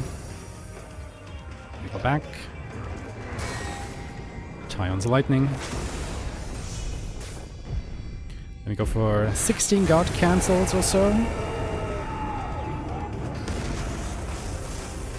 2, 4, 6, 8, 10, 12, 14, that's probably enough. Punishing Strike into Byaku's Claws, and then, we need a couple more whacks. Oblige, and the fight shot.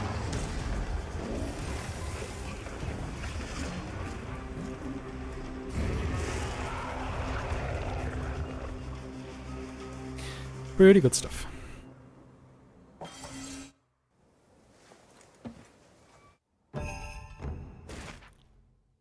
Now the next stage is actually the only one in the run. No, wait. Never mind. I was gonna say where we're gonna use villagers, but we don't have to. I was thinking of a different category. This one is like the mirror to Enri village, where Yoshio gets overwhelmed by the defilement. So we won't be able to use So in his warrior form during the night. Again, you would have to rely on the villagers to defend her. And gather crystals to purify her. However, you need 2,000 crystals to completely purify her from start to end.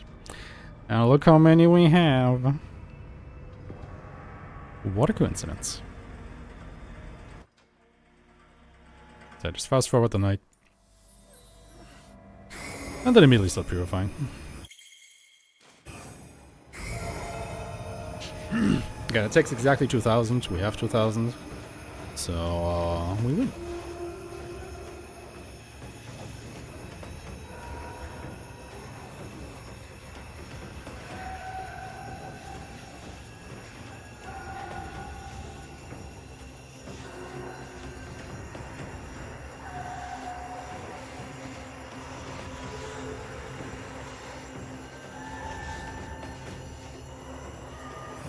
Obviously, on the downside, we are completely out of crystals now. So, things might be a little bit dicey in the next stage.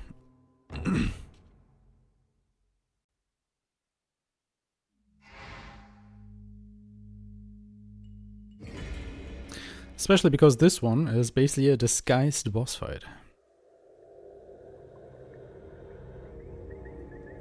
Just go ahead, place a barrier here. Just purify this real quick so you get a couple of crystals at least. On the upside, we don't have to carve the spirit path at all.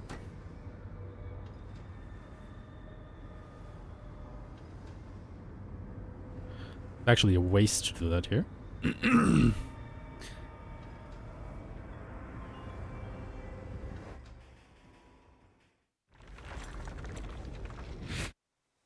We'll just drop the Cogent's Ward on Yoshiro to defend her while we go and fight the boss. And we have to defeat these tongues.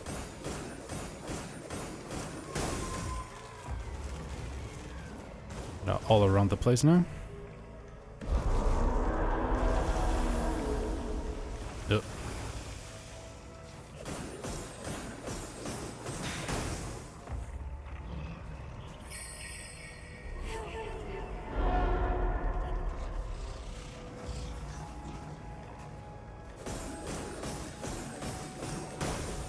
Okay. We just repeat that in the next phase.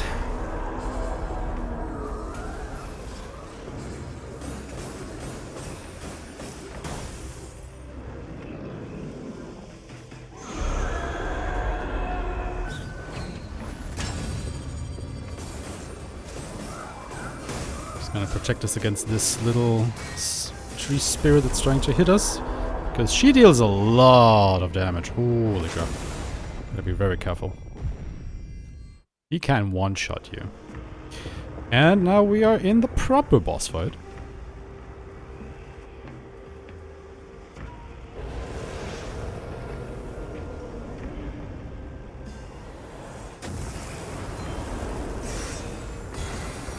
What we want to happen is for that to try and stab us.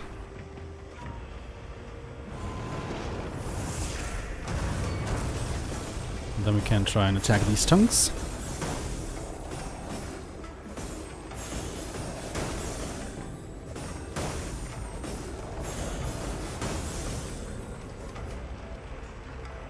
Yeah, some alright damage. If we kill this, it will immediately stagger the boss, allowing us to attack him again.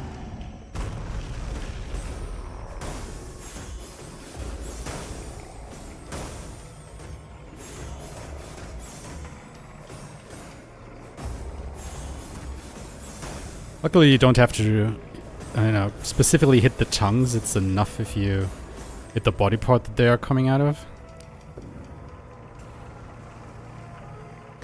This will most likely be a 3 cycle, so just gotta wait for him to try and attack us again. And he's going for the sweep, the bastard. That's time loss.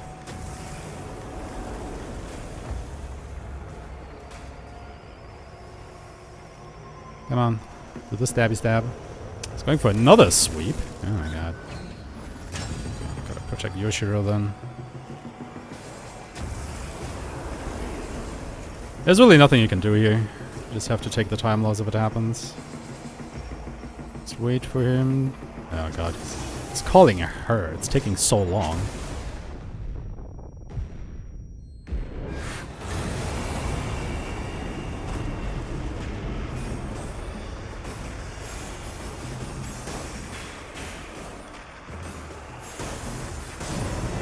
There we go. Very unlucky fight, but yeah, we made it through, and that is what counts.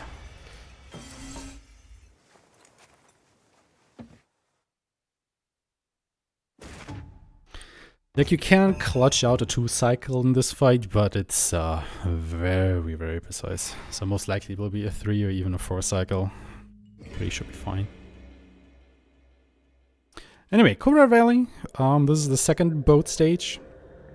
Works just like the other one. However, this one will be a little bit more involved than the first one was, obviously.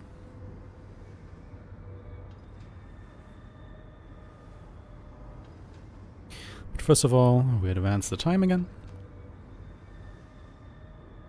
And then we go for a 7-minute boat ride. Hell yeah.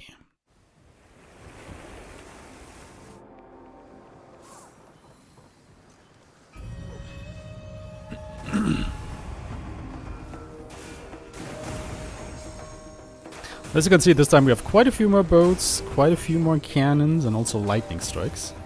Because we are sailing through a storm, and you know, iron attracts lightning. So our lovely little cannons here will act as conductors. We have to be mindful of that. Luckily, they don't take damage from that, so they won't get destroyed by the lightning. But you will take quite a bit of damage if you get hit by it. So we'd rather not. Eh? About half my health just gone from one lightning strike.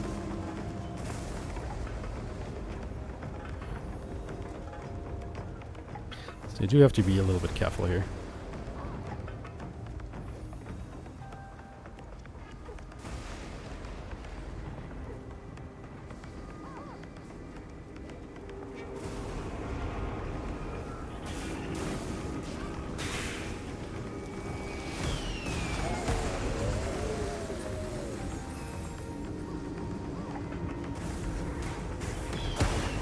Oh, come on. Oh, that's not good. That's not good.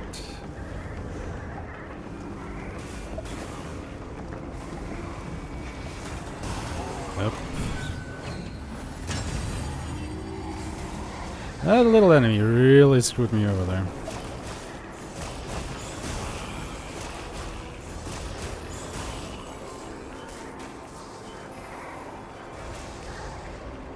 As always, the cannonball was supposed to hit the Tsurubo Toshi.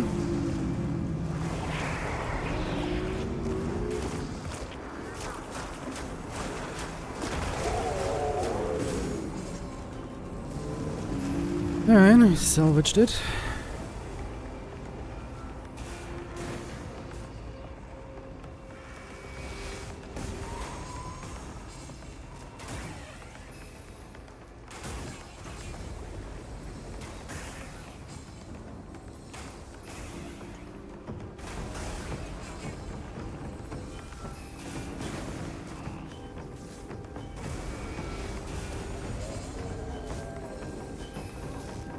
Of course, the lightning is always on my way like this. Why wouldn't it be?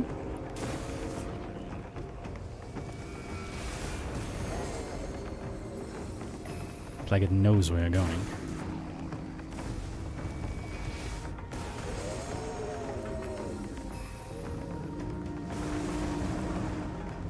Not always, but often enough.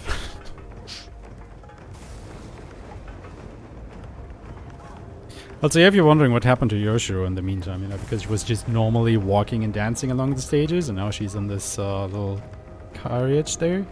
Well, you see, she's absorbing all the defilement into her body, and obviously it makes her be not that well.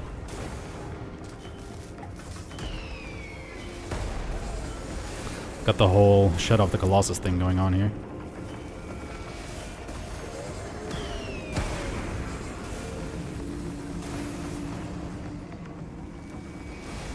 Oh, hello. And I didn't see or hear you approach.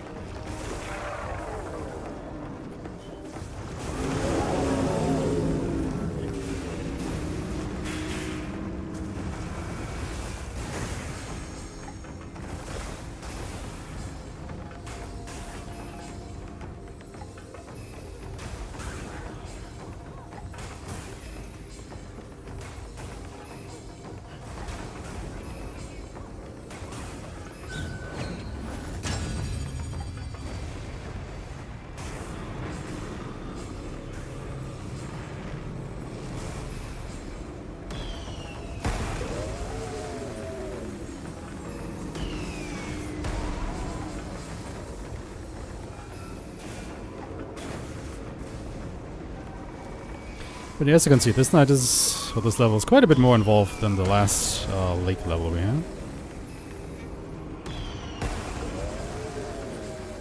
A lot more stuff going on here.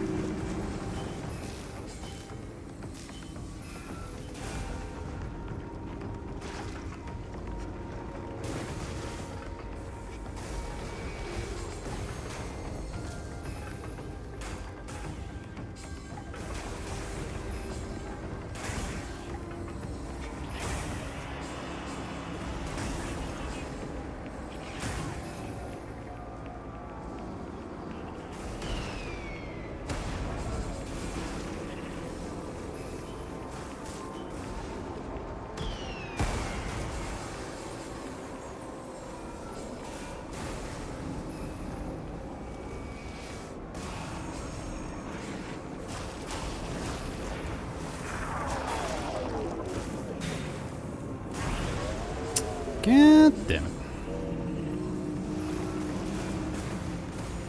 I actually managed to destroy my cannon. Should be fine though, we are close to the end of the night.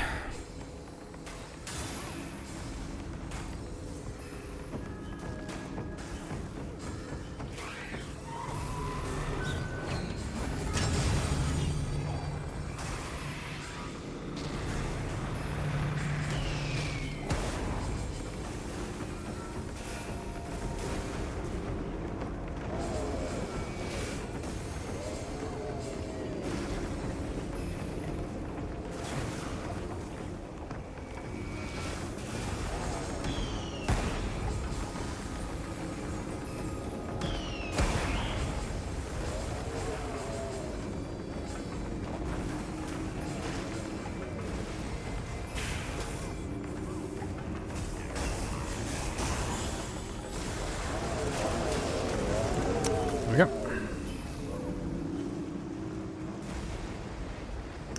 Took a bit of damage, but meh. As long as we survive, everything is fine.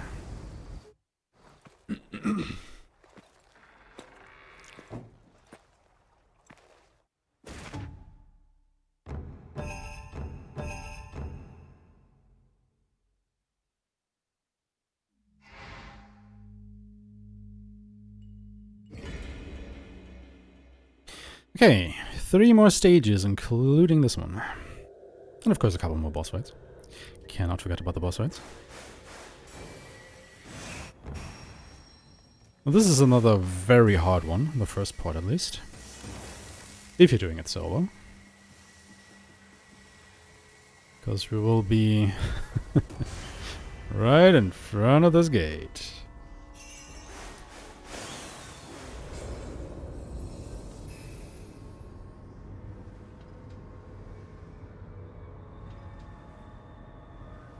And we will have, of course, supporting gates to that, so... Get ready for a fight, y'all!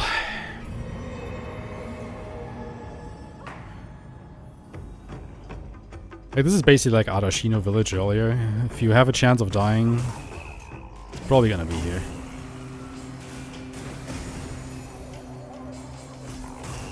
At least it has one of the highest chances to be here, let's put it that way.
Okay, once again using this one, just stall for a bit of time.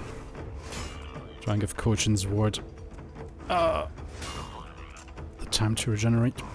Because as you can see, they're just coming from every angle in this one.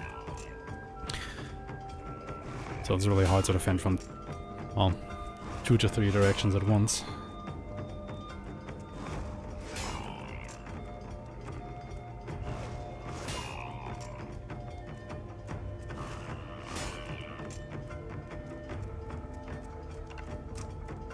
Where are you going, buddy?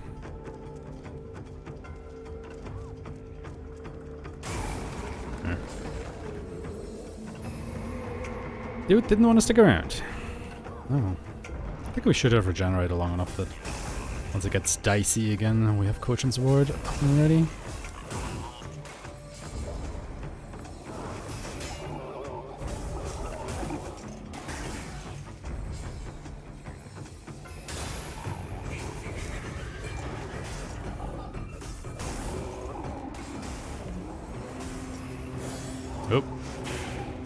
That's not what I wanted to do.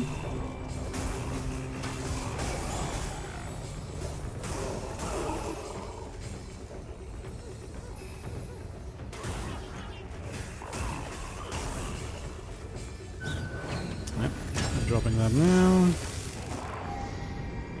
And we're not joking around.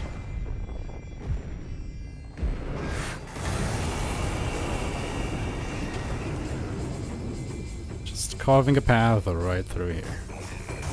Beautiful.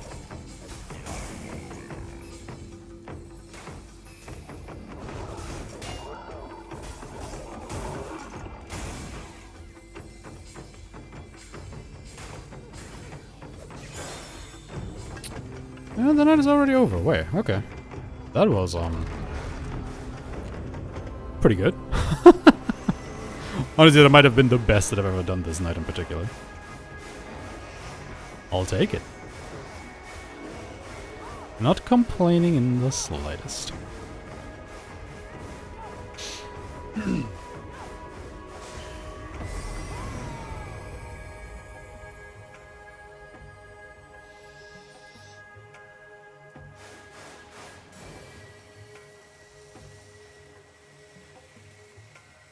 Will, however, at this point, make a slight detour and just grab this.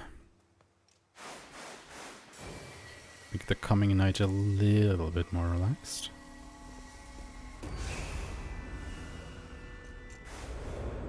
As you can see, Yoshi just barely makes it to that spirit road over there, which is very nice.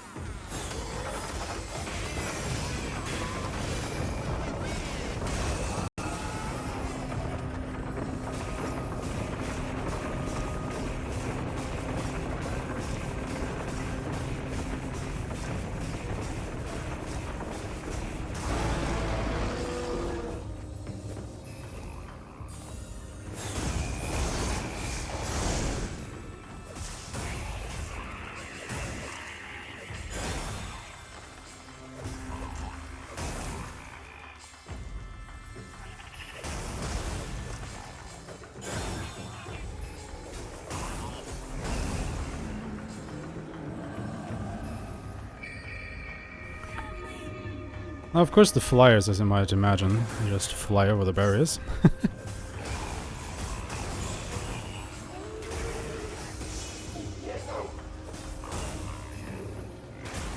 They just don't care.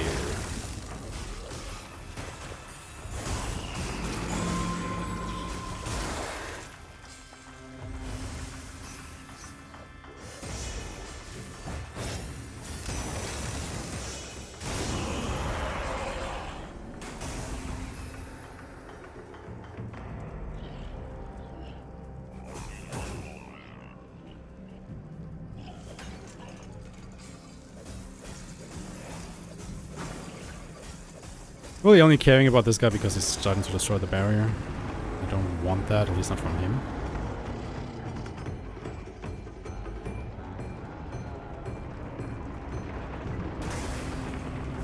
Otherwise I could have stalled for a bit more time.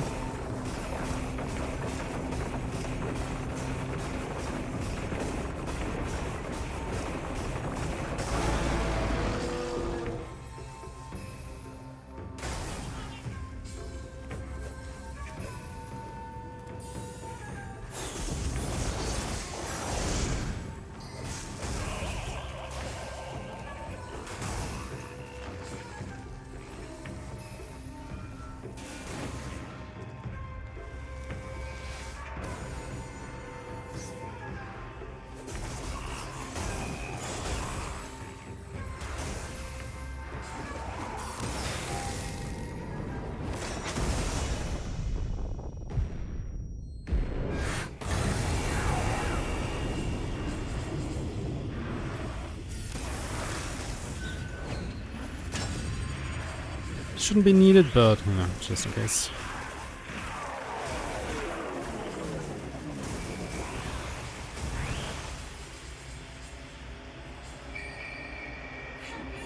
Well, we basically should have won at this point. Barrier's still up, Cauldron's Ward is up, still have the Spiritual Ward.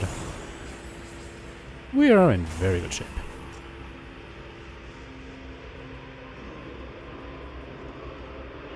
Literally will just die to the sunlight. There we go.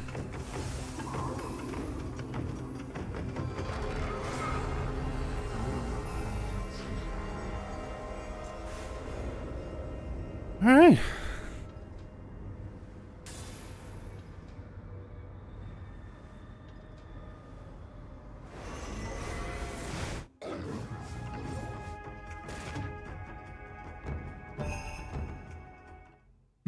Excuse me.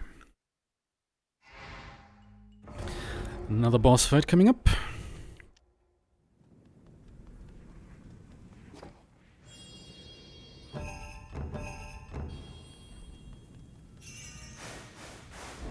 I have a very specific setup for this one to make it go the fastest, so let's see if I can get it.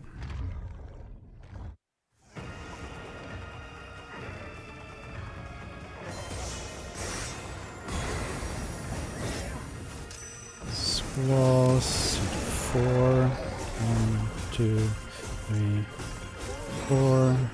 This, wait for him a little bit. Tyon's lighting. We're trying to get him into this little corner there where the two different types of fences meet. 2, 4. If I've done this correctly. Yes, he is now trapped in the corner, taking damage from the ward while we just hit him. Normally what happens if you use the ward like this, the enemy gets pushed out. But since he is literally fenced in from multiple sides, it doesn't happen. You can just wail on him. If you don't get that and you're just fast enough, you only lose like 3 seconds or maybe 4 over getting this setup. So it's not that much of a time save to get this actually, but you know, it's a kind of nice strategy to show off. So I'm really glad I got this during this run.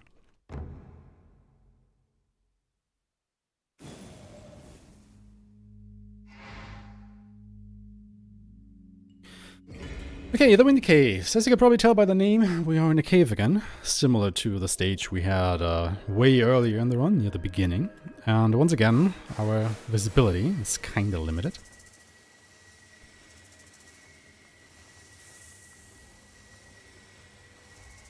Actually taking the time to set up the barrier here, just for a little bit of marathon safety, I guess.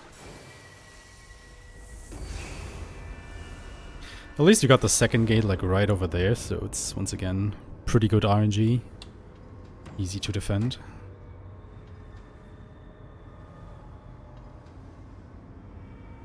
Because there are other gates like along the cave walk here, like way in the back where Yoshiro is.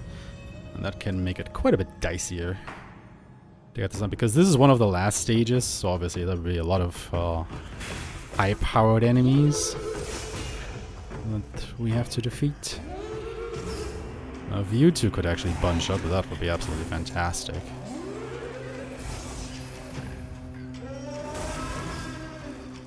Doesn't seem like they want to.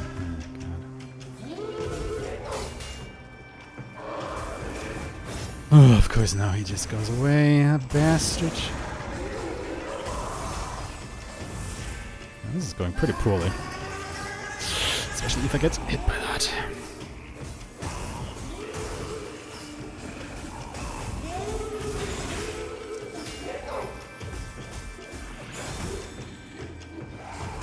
I mean, it's really bad that I missed both of them with my Tsuba guards.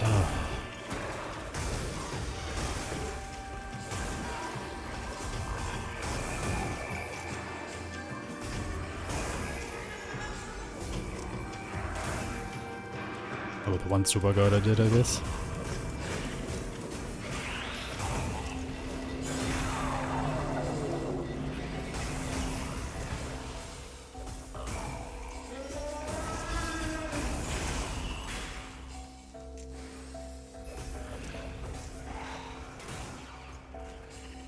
Honestly, that has never happened before, so... Marathon luck?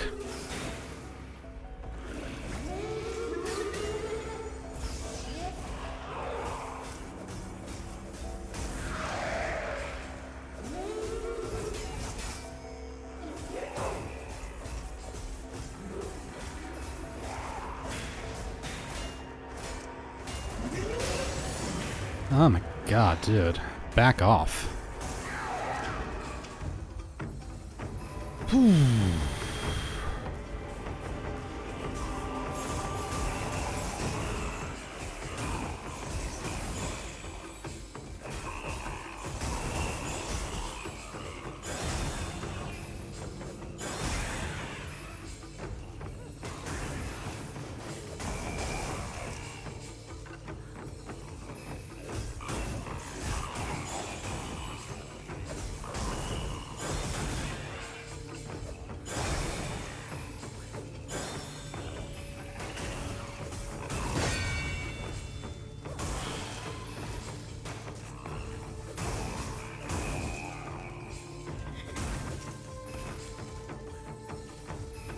Okay, who's still left alive?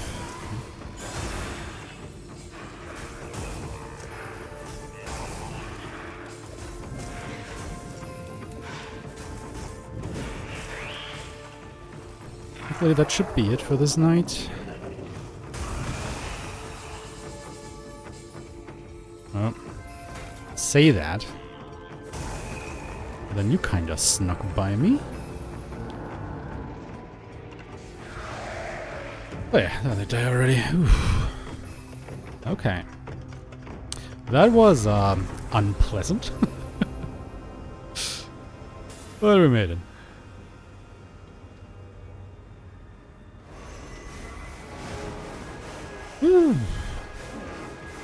God damn.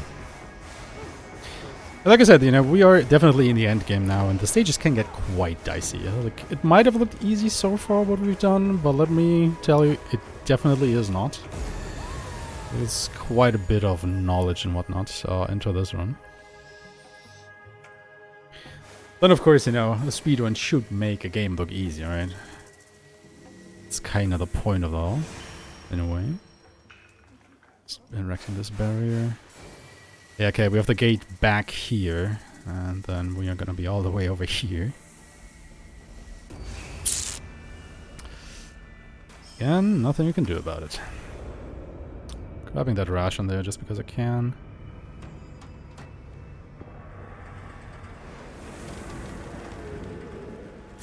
Alright, this could be dicey. Let's see. Also, we will take 2 nights going through here again, or this part.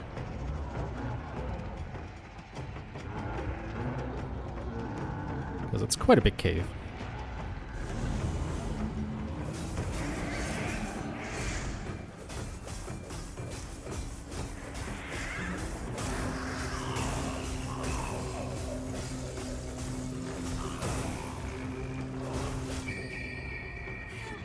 And they're already on your shore.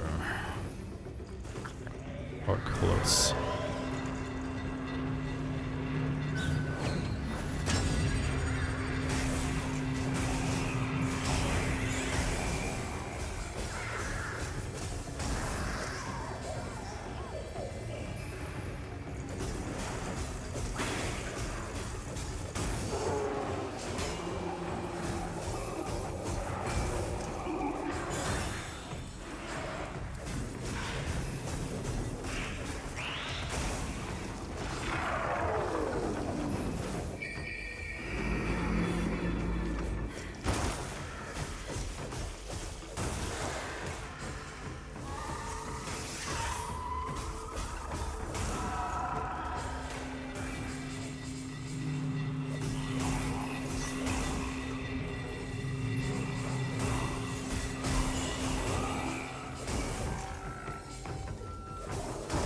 Well, that was pretty perfectly timed, I would say. Very nice. I think I will try to go for the basin here just to give me a little bit more oomph. And that's actually quite far away.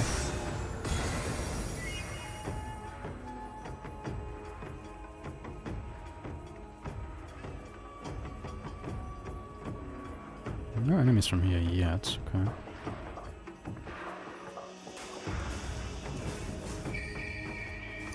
Of course, now they're coming.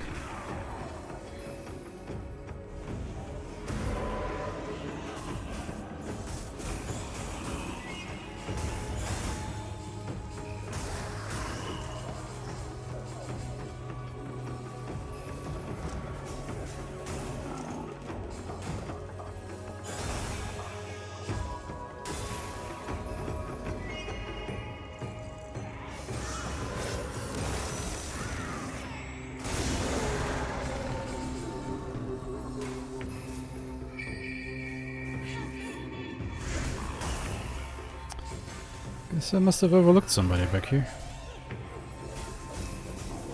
Or a new wave just came through.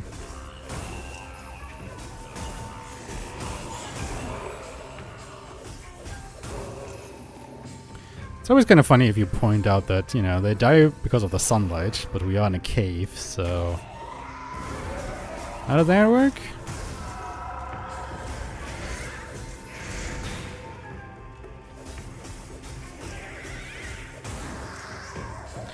Maybe they just die at 8 in the morning or something, I don't know.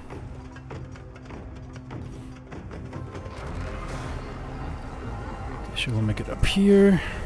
Let's actually repair both these barriers just because I can, you know. A little bit of marathon safety. And then I actually want to stop Yoshiro here in the Spirit Water, not in front of that barrier there. That would kind of be a stupid idea, I feel. Because you won't be able to make it to the gate on the next day, no matter what. I did forget to recharge this super god, though. There's a little trick you can do because the game autosaves at the start of every day and night. That if your super guards aren't fully recharged, you can just load that autosave and it will recharge all of your super guards. That's probably not necessary, right? Says and nearly instantly dies.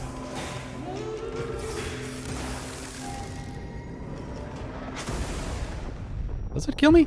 No.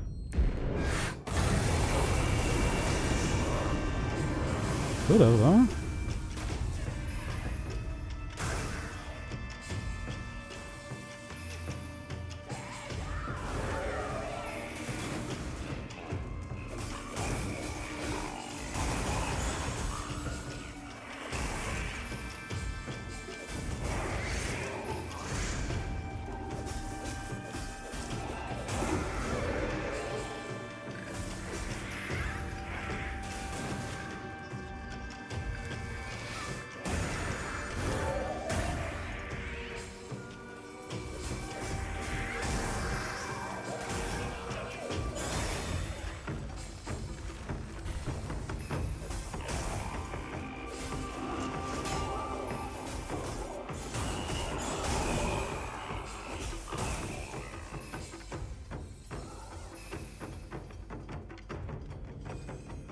Stalling a little bit for time again. Not even sure if that super guard will be able to recharge fully.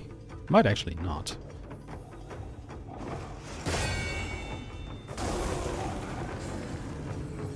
So let's actually grab the basin because it's way closer now.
Alright, should be good now.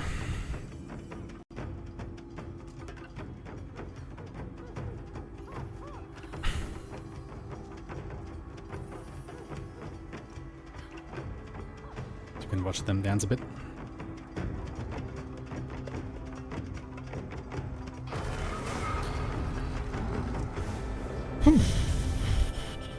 Alright.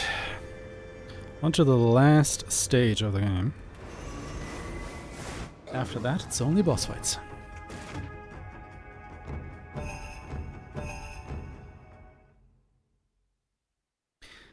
And of course, they save the best for last, as they say. As in, this one is a doozy. So this will be the only stage where we will need, it is required to take 4 knights through the whole thing. 1 in the first area and then 3 in the second. And let me tell you, they are not easy.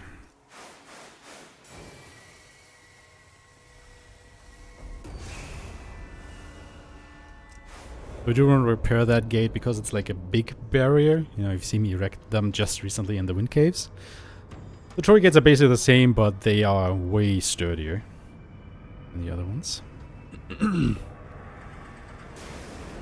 But the enemies will be coming from this gate, from the one over there, and there's another one down here. And then we have to contend with these guys. They are the biggest and baddest thief in the game. They are completely shielded from the front. You can only ever hit them or damage them from the back. And they deal a bunch of damage. Lucky thing is they also damage other thief with their attacks. But yeah, you don't ever want to get hit by them.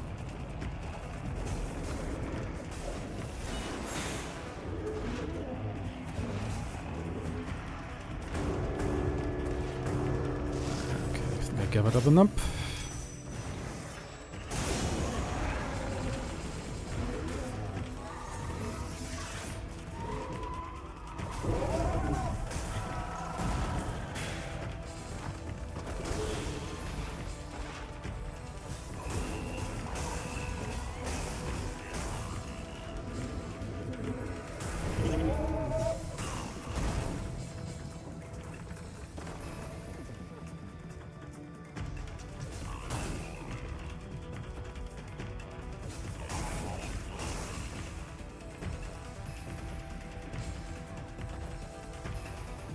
Luckily, this guy is just kind of lumbering around.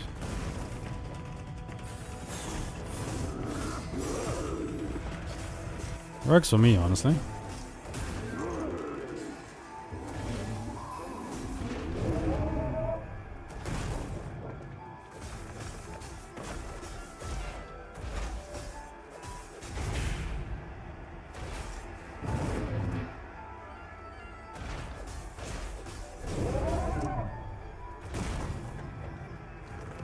Just kind of want to slowly whittle them down.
Okay, daytime.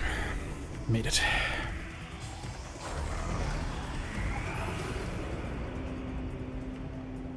Alright, last area, and again, 3 knights. And boy howdy. I mean, the first knight isn't too bad, because Yoshiro will be pretty much at the entrance there. But the second, and especially the third knight in this area, oof.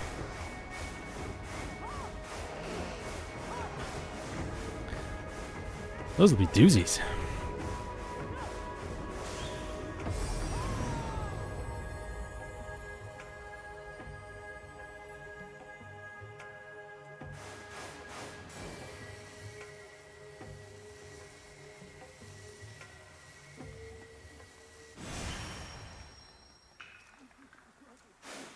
Just gonna start repairing this gate. It won't finish before nightfall, but the carpenter automatically resumes whatever he was doing from the day before and the next day. Which is a very nice quality of life thing. So what happens here is you can kind of see it on the map already with these gates. And they will get torn down by the Daigaki emerging from, you know, the Torii gates over there.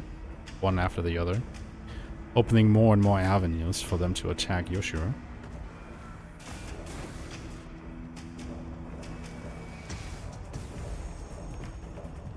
And it is random which gates they break down, so...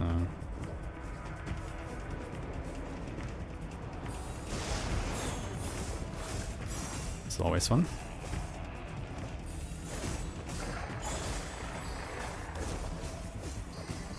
Like I said, at least on this night they are still very far away from her because she is way at the entrance. But on the next couple nights we'll be right in the thick of it.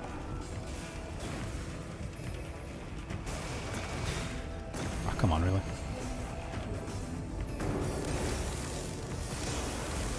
You know what, I might as well just do this, get rid of all of you.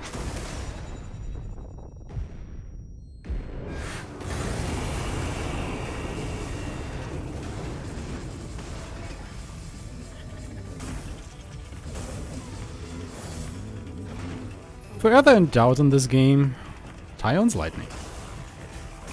Now this is actually the stage where you would get Tyon's Lightning, and again, it's the last stage of the game, so they really, you know, only give it to you right at the end. And even then it comes to one of the challenges in this level, which has you defeat 15 enemies with punishing strikes. Which is easily enough to do because there are a lot of big enemies here that you can, you know, stun and then punishing strike, but it is definitely something to watch out for. Because let me tell you, you want Tyon's Lightning. It is just that good. So I should probably equip it to recharge it.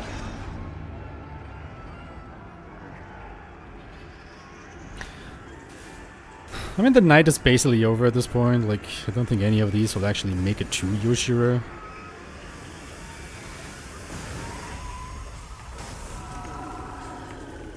This is mostly just me collecting crystals.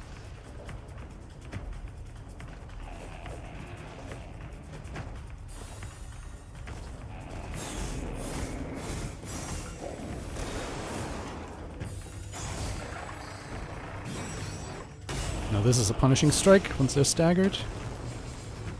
It doesn't outright kill them, but it deals a lot of damage.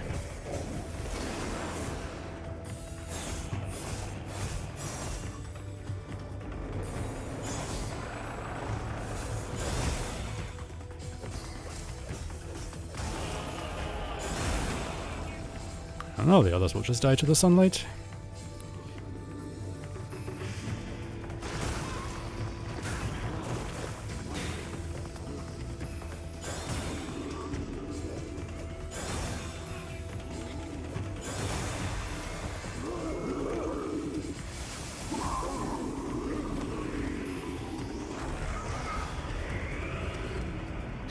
Since we already carved the full path, we just want to repair both of the gates.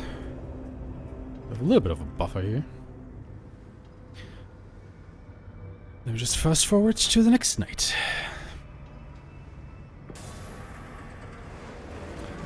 I usually was protected between these gates, but there are still, you know, these gates on the sides that the enemies can come from. So she isn't completely protected. That would just be too easy, wouldn't it?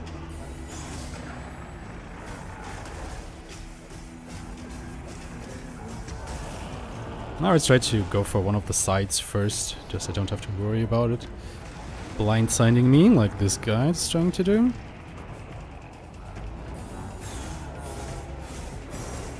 Because again, the main path at the moment is blocked by the gates. So we have a bit of time until the other thief can break through that. They eventually will. But, you know. At least you could deal with these guys without interruption.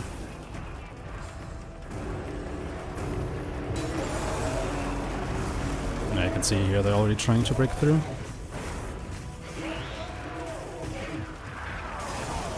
And they managed to do so, actually.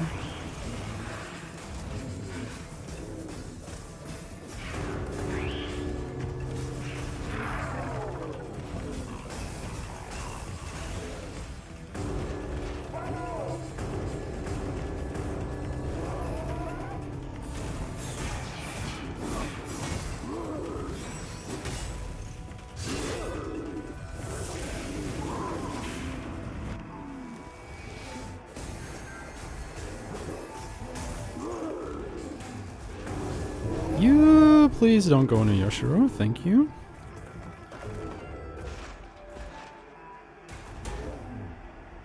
Try to lure him away. Now the good thing with these guys, and I forget their name every time, I'm sorry, is as long as they are active, no other thief should spawn. So I can't just wait the night out with this guy. Not be bothered by anybody else. I'm not too worried about my crystal count because we never have to carve the path again. We already did all of that. And like I said, we will have another night to go through, so that will completely or should refill my crystal count anyway.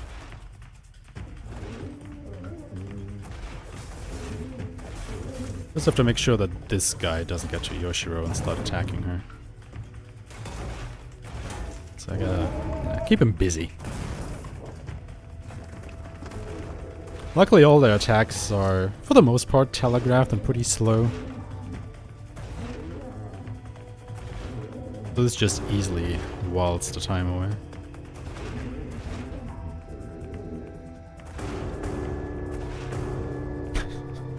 It's always funny when they just whack their own head like that.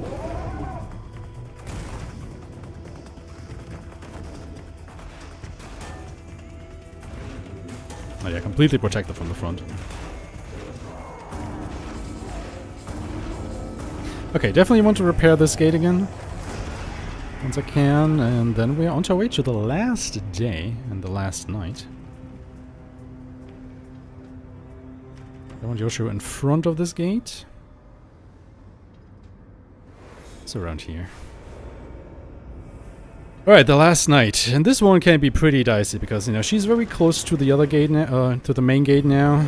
The guys can still come from the sides here, so... very high chance of her getting damaged quite a bit. So let's see how it goes.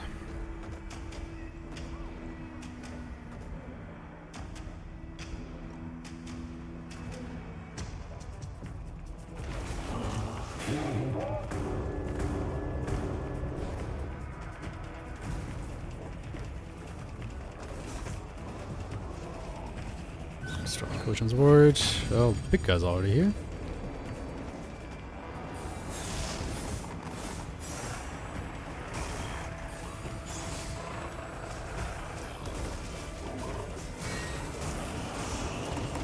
Just gonna really take care of this guy with this. And then everybody else should be on the other side, so I can just Tion's lightning them. Yoshiro should still be pretty protected from Kochun's ward, kind of. And then everything that's left is the very big guy. And we basically do what we did last night, where we just dance around with this idiot.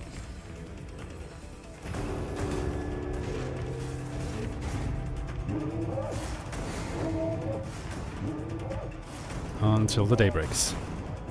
Because you definitely do not want a second wave on this night. Definitely do not want.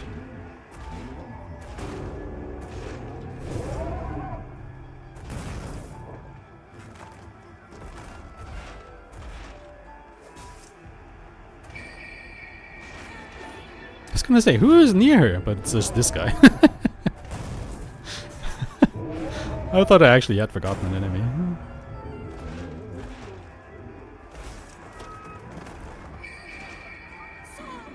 Yeah, I'm here. I'm taking care of it, don't you worry. It's all under control.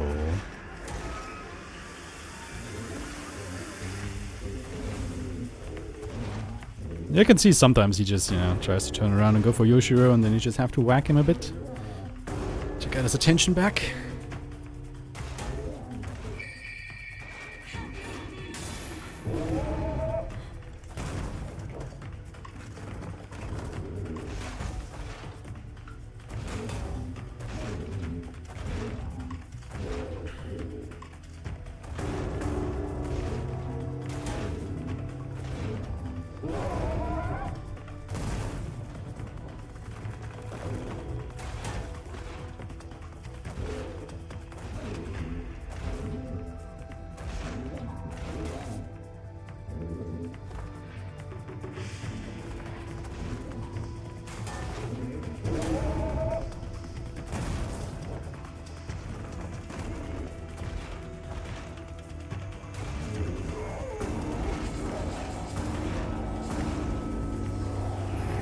Alright.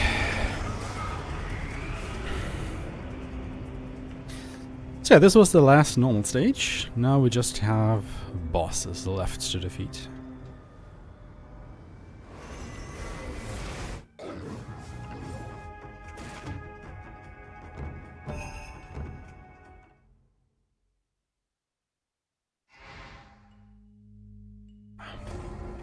So we're gonna start this boss fight and immediately restarting it, because this gives us the ability to swap out our equipment. So we'll take Kiji Inspect instead of Kojin's Ward. We will take Grief and Pleasure. Alright, I didn't even have the Sacred Tamaguchi equipped yet. What am I saying? Oopsies. And Bodhisattva. There we go. Perfect. So we now increased our damage by a bunch.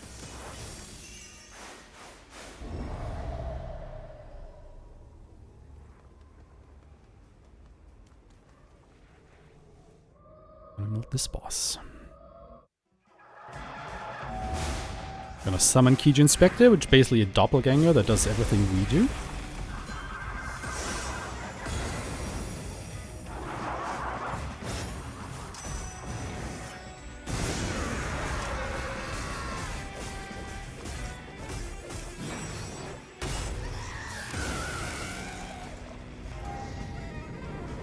You can even control him while we channel this, which is pretty cool.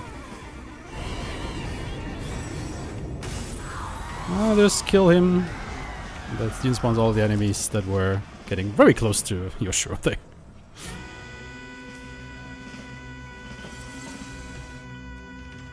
And that was our boss fight. And now for the big surprise. Well, I say surprise. If you know Capcom games, it really shouldn't be one. Great Shrine Passage. Boss refights. Hell yeah, we're gonna defeat all of them again. Well, not all of them. A couple of the smaller ones are missing.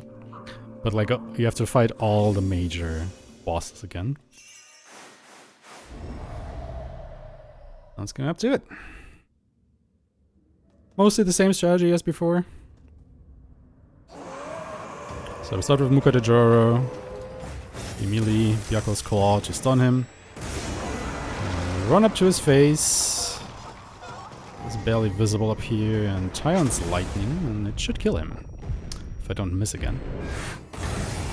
Okay, very good. And that will be kind of the strategy for a lot of these three fights.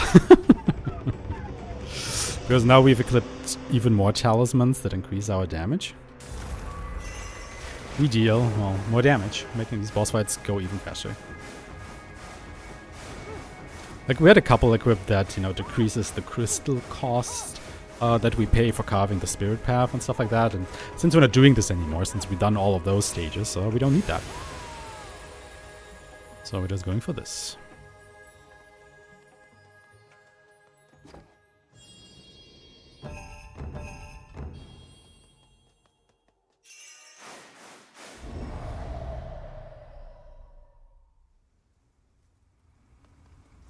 Also, fun fact, normally there would be villagers here, but only if you purified them during the normal stages. And since we never did that, well, we're not getting them. 2, 4, 6.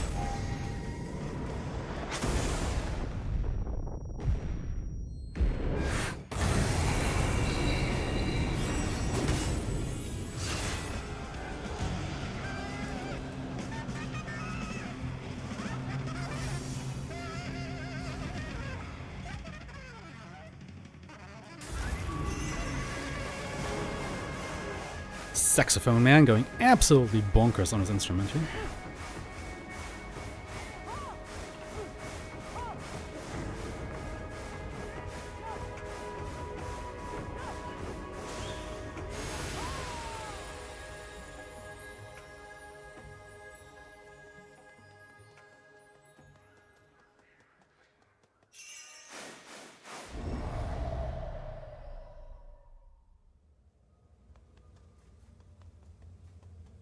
Gonna take 2 steps.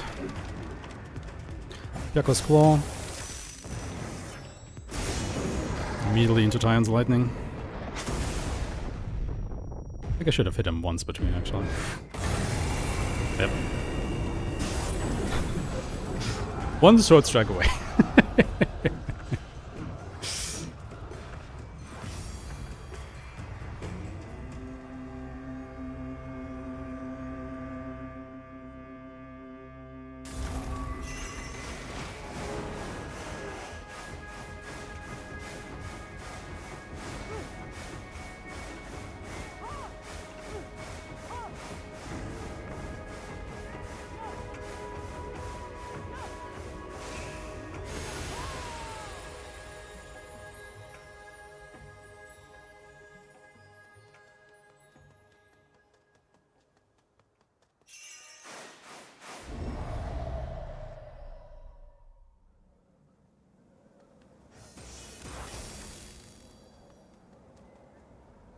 For Notsugu, we use Kijin Spectre.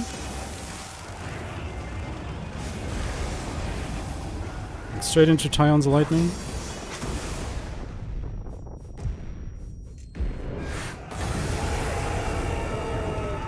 $16 guard cancels. 2, 4, 6, 8, 10, 12. I think it was 15, but it shouldn't matter too much. Just have to whack him a couple more times. And he's done. So Kijin Spectre basically doubles your damage if you can control it well. Which can be a little bit tricky, but at least you can use the lock-on feature. So it will always direct its attacks towards the locked-on enemy, making it a little bit easier to control.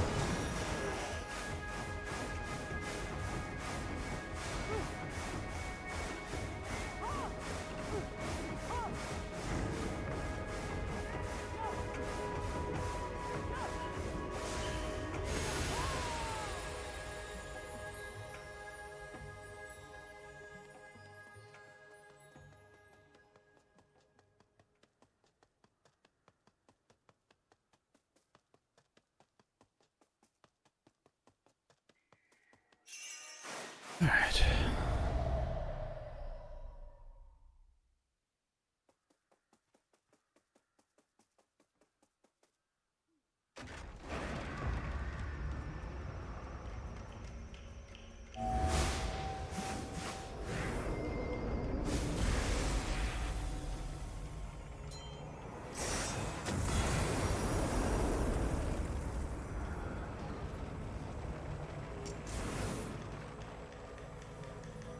Do it.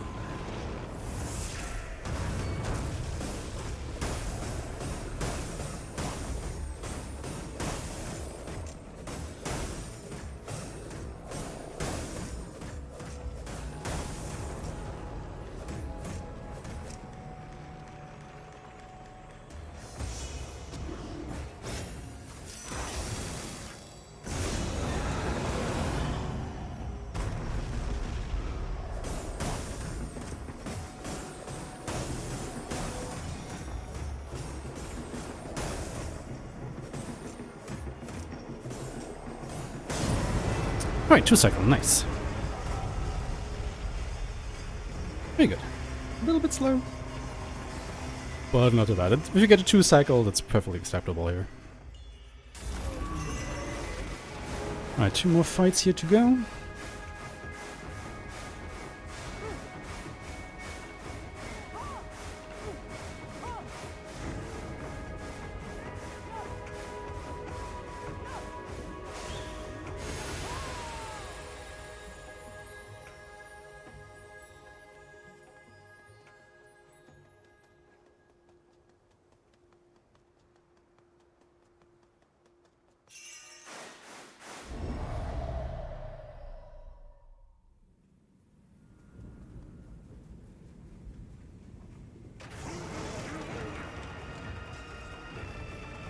Go to the basin, use Kitchen Spectre.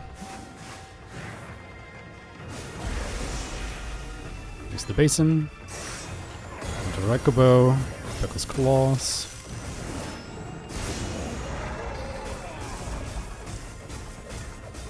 For God cancelled, heal a Punishing Strike. Wait for him to recover, tie on the Lightning.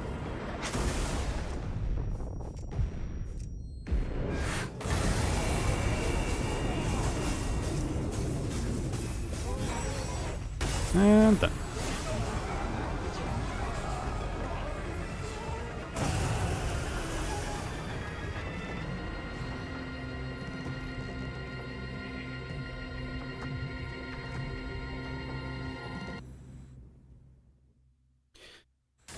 Right, one more refight.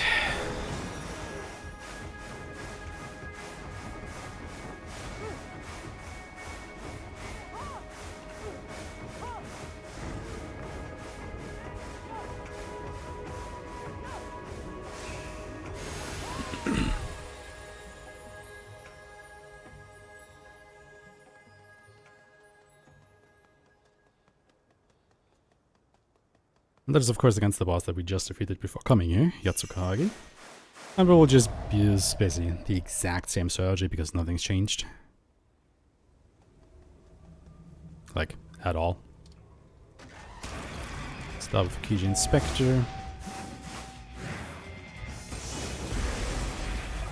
At the basin. Go to this corner, Beckle's Claw, lock on. 2, 4 into the Punishing Strike. Wait a little bit, and then hit him with Time's Lightning. And destroyed.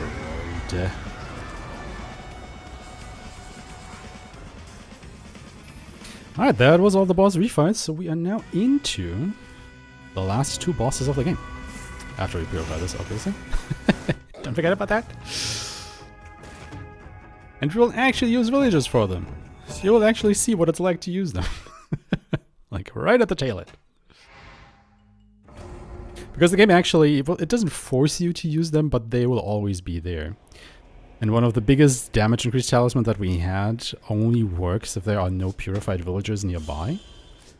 That is why we swapped it out. But that also means we deal a bit less damage. And that guy has a ton of HP.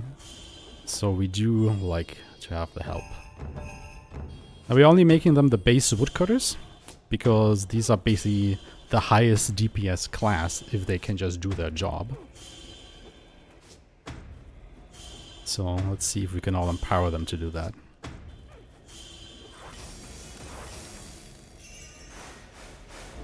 So this is the final boss if you play on the first cycle of the game, but since we are on the second cycle, there will be another boss after this. Okay, but first things first. Go to the basin, use Kijin Spectre.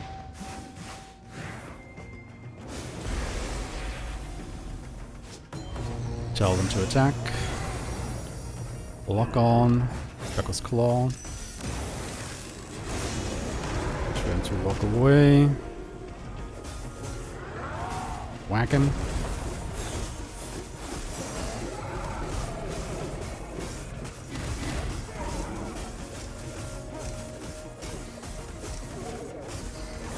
Oh, God. Ooh, nearly missed the Punishing Strike there.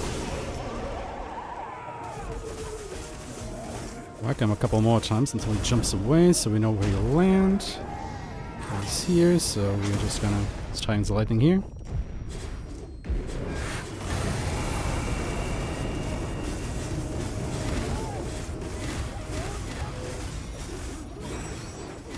Punishing Strike. I still have a bit of health left because I didn't get the Punishing Strike while I was under the effects of the basin.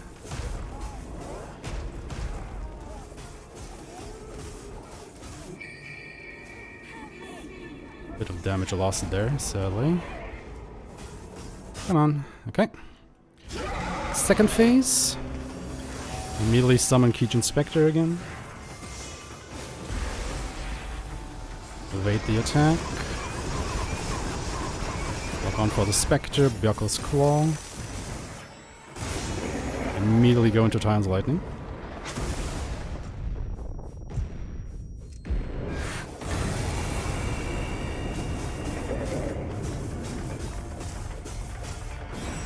Punishing Strike, and it's done.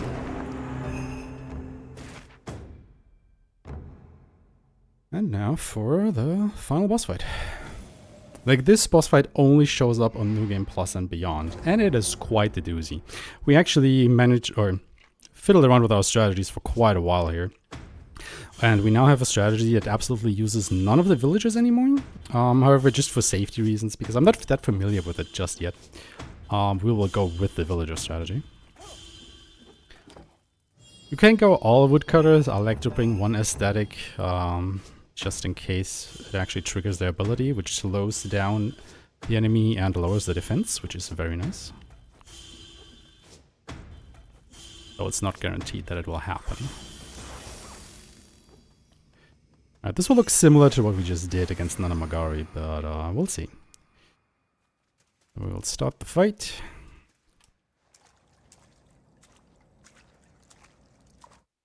This Kijun Spectre will lock on. Use the attack order. Run around. Start hitting her. Charge.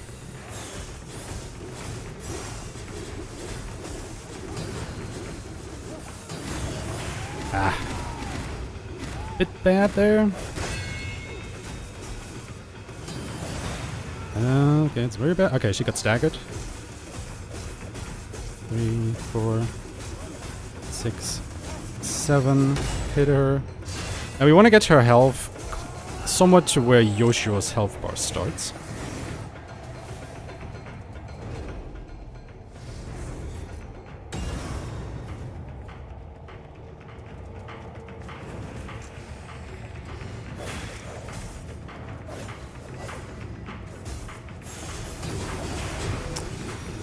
Didn't trigger the charge attack, which is bad.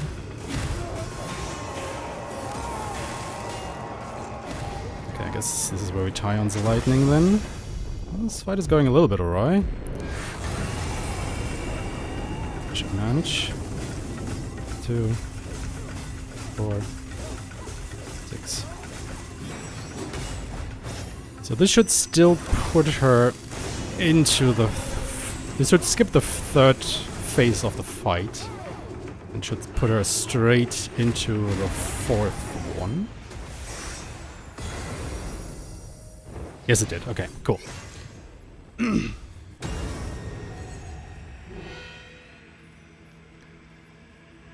So now she will use Kochin's Ward herself and summon her own Spectre. We want to kill the Spectre because it will automatically stagger her. I mean, we just wail on her. 4. Punishing Strike, and then we just kill her, and once she's dead and the cutscene starts, that will be time. And there we go. That was a pretty good run after all, though, I have to admit. Pretty clean execution. We had one problem, I want to say, against Muka de Joro, like kind of near the start where I missed one Tion's Lightning. But otherwise, yeah, pretty good run. Pretty good run. Happy with how that came out. Yeah, as you can tell, this category has been pushed hard. since it first came out. Like, I think my first runs, like at least on New Game Plus, were closer to the 4-hour mark, and then I was able to push it to like 3:15-ish. And ever since then, like, a small community started to form around the game, and they've been at it. Like, oh my god, we've been finding new strategies left and right ever since then. So I'm really excited to see where else this will come. Like, we're actually trying to push it like closer to the 2 hours 40-minute mark at the moment. But still getting a sub 2:45 for this. Very happy with that, how it came out. But yeah, it's a great game. Like, we skip a lot of the base mechanics of the game, you know, like using the villagers to actually do stuff. Because it is, you know, slower than just doing everything solo on New Game Plus. But if you watch the new game category from a fresh save file, obviously we use a lot of the villagers, so you actually get to see more of the game and what it's about and what it has to offer. So, you know, check those runs out if you're interested in it. And if you want to speedrun that game, we have a dedicated Discord to it with a small evolving community. It's very welcoming, able to share their strategies.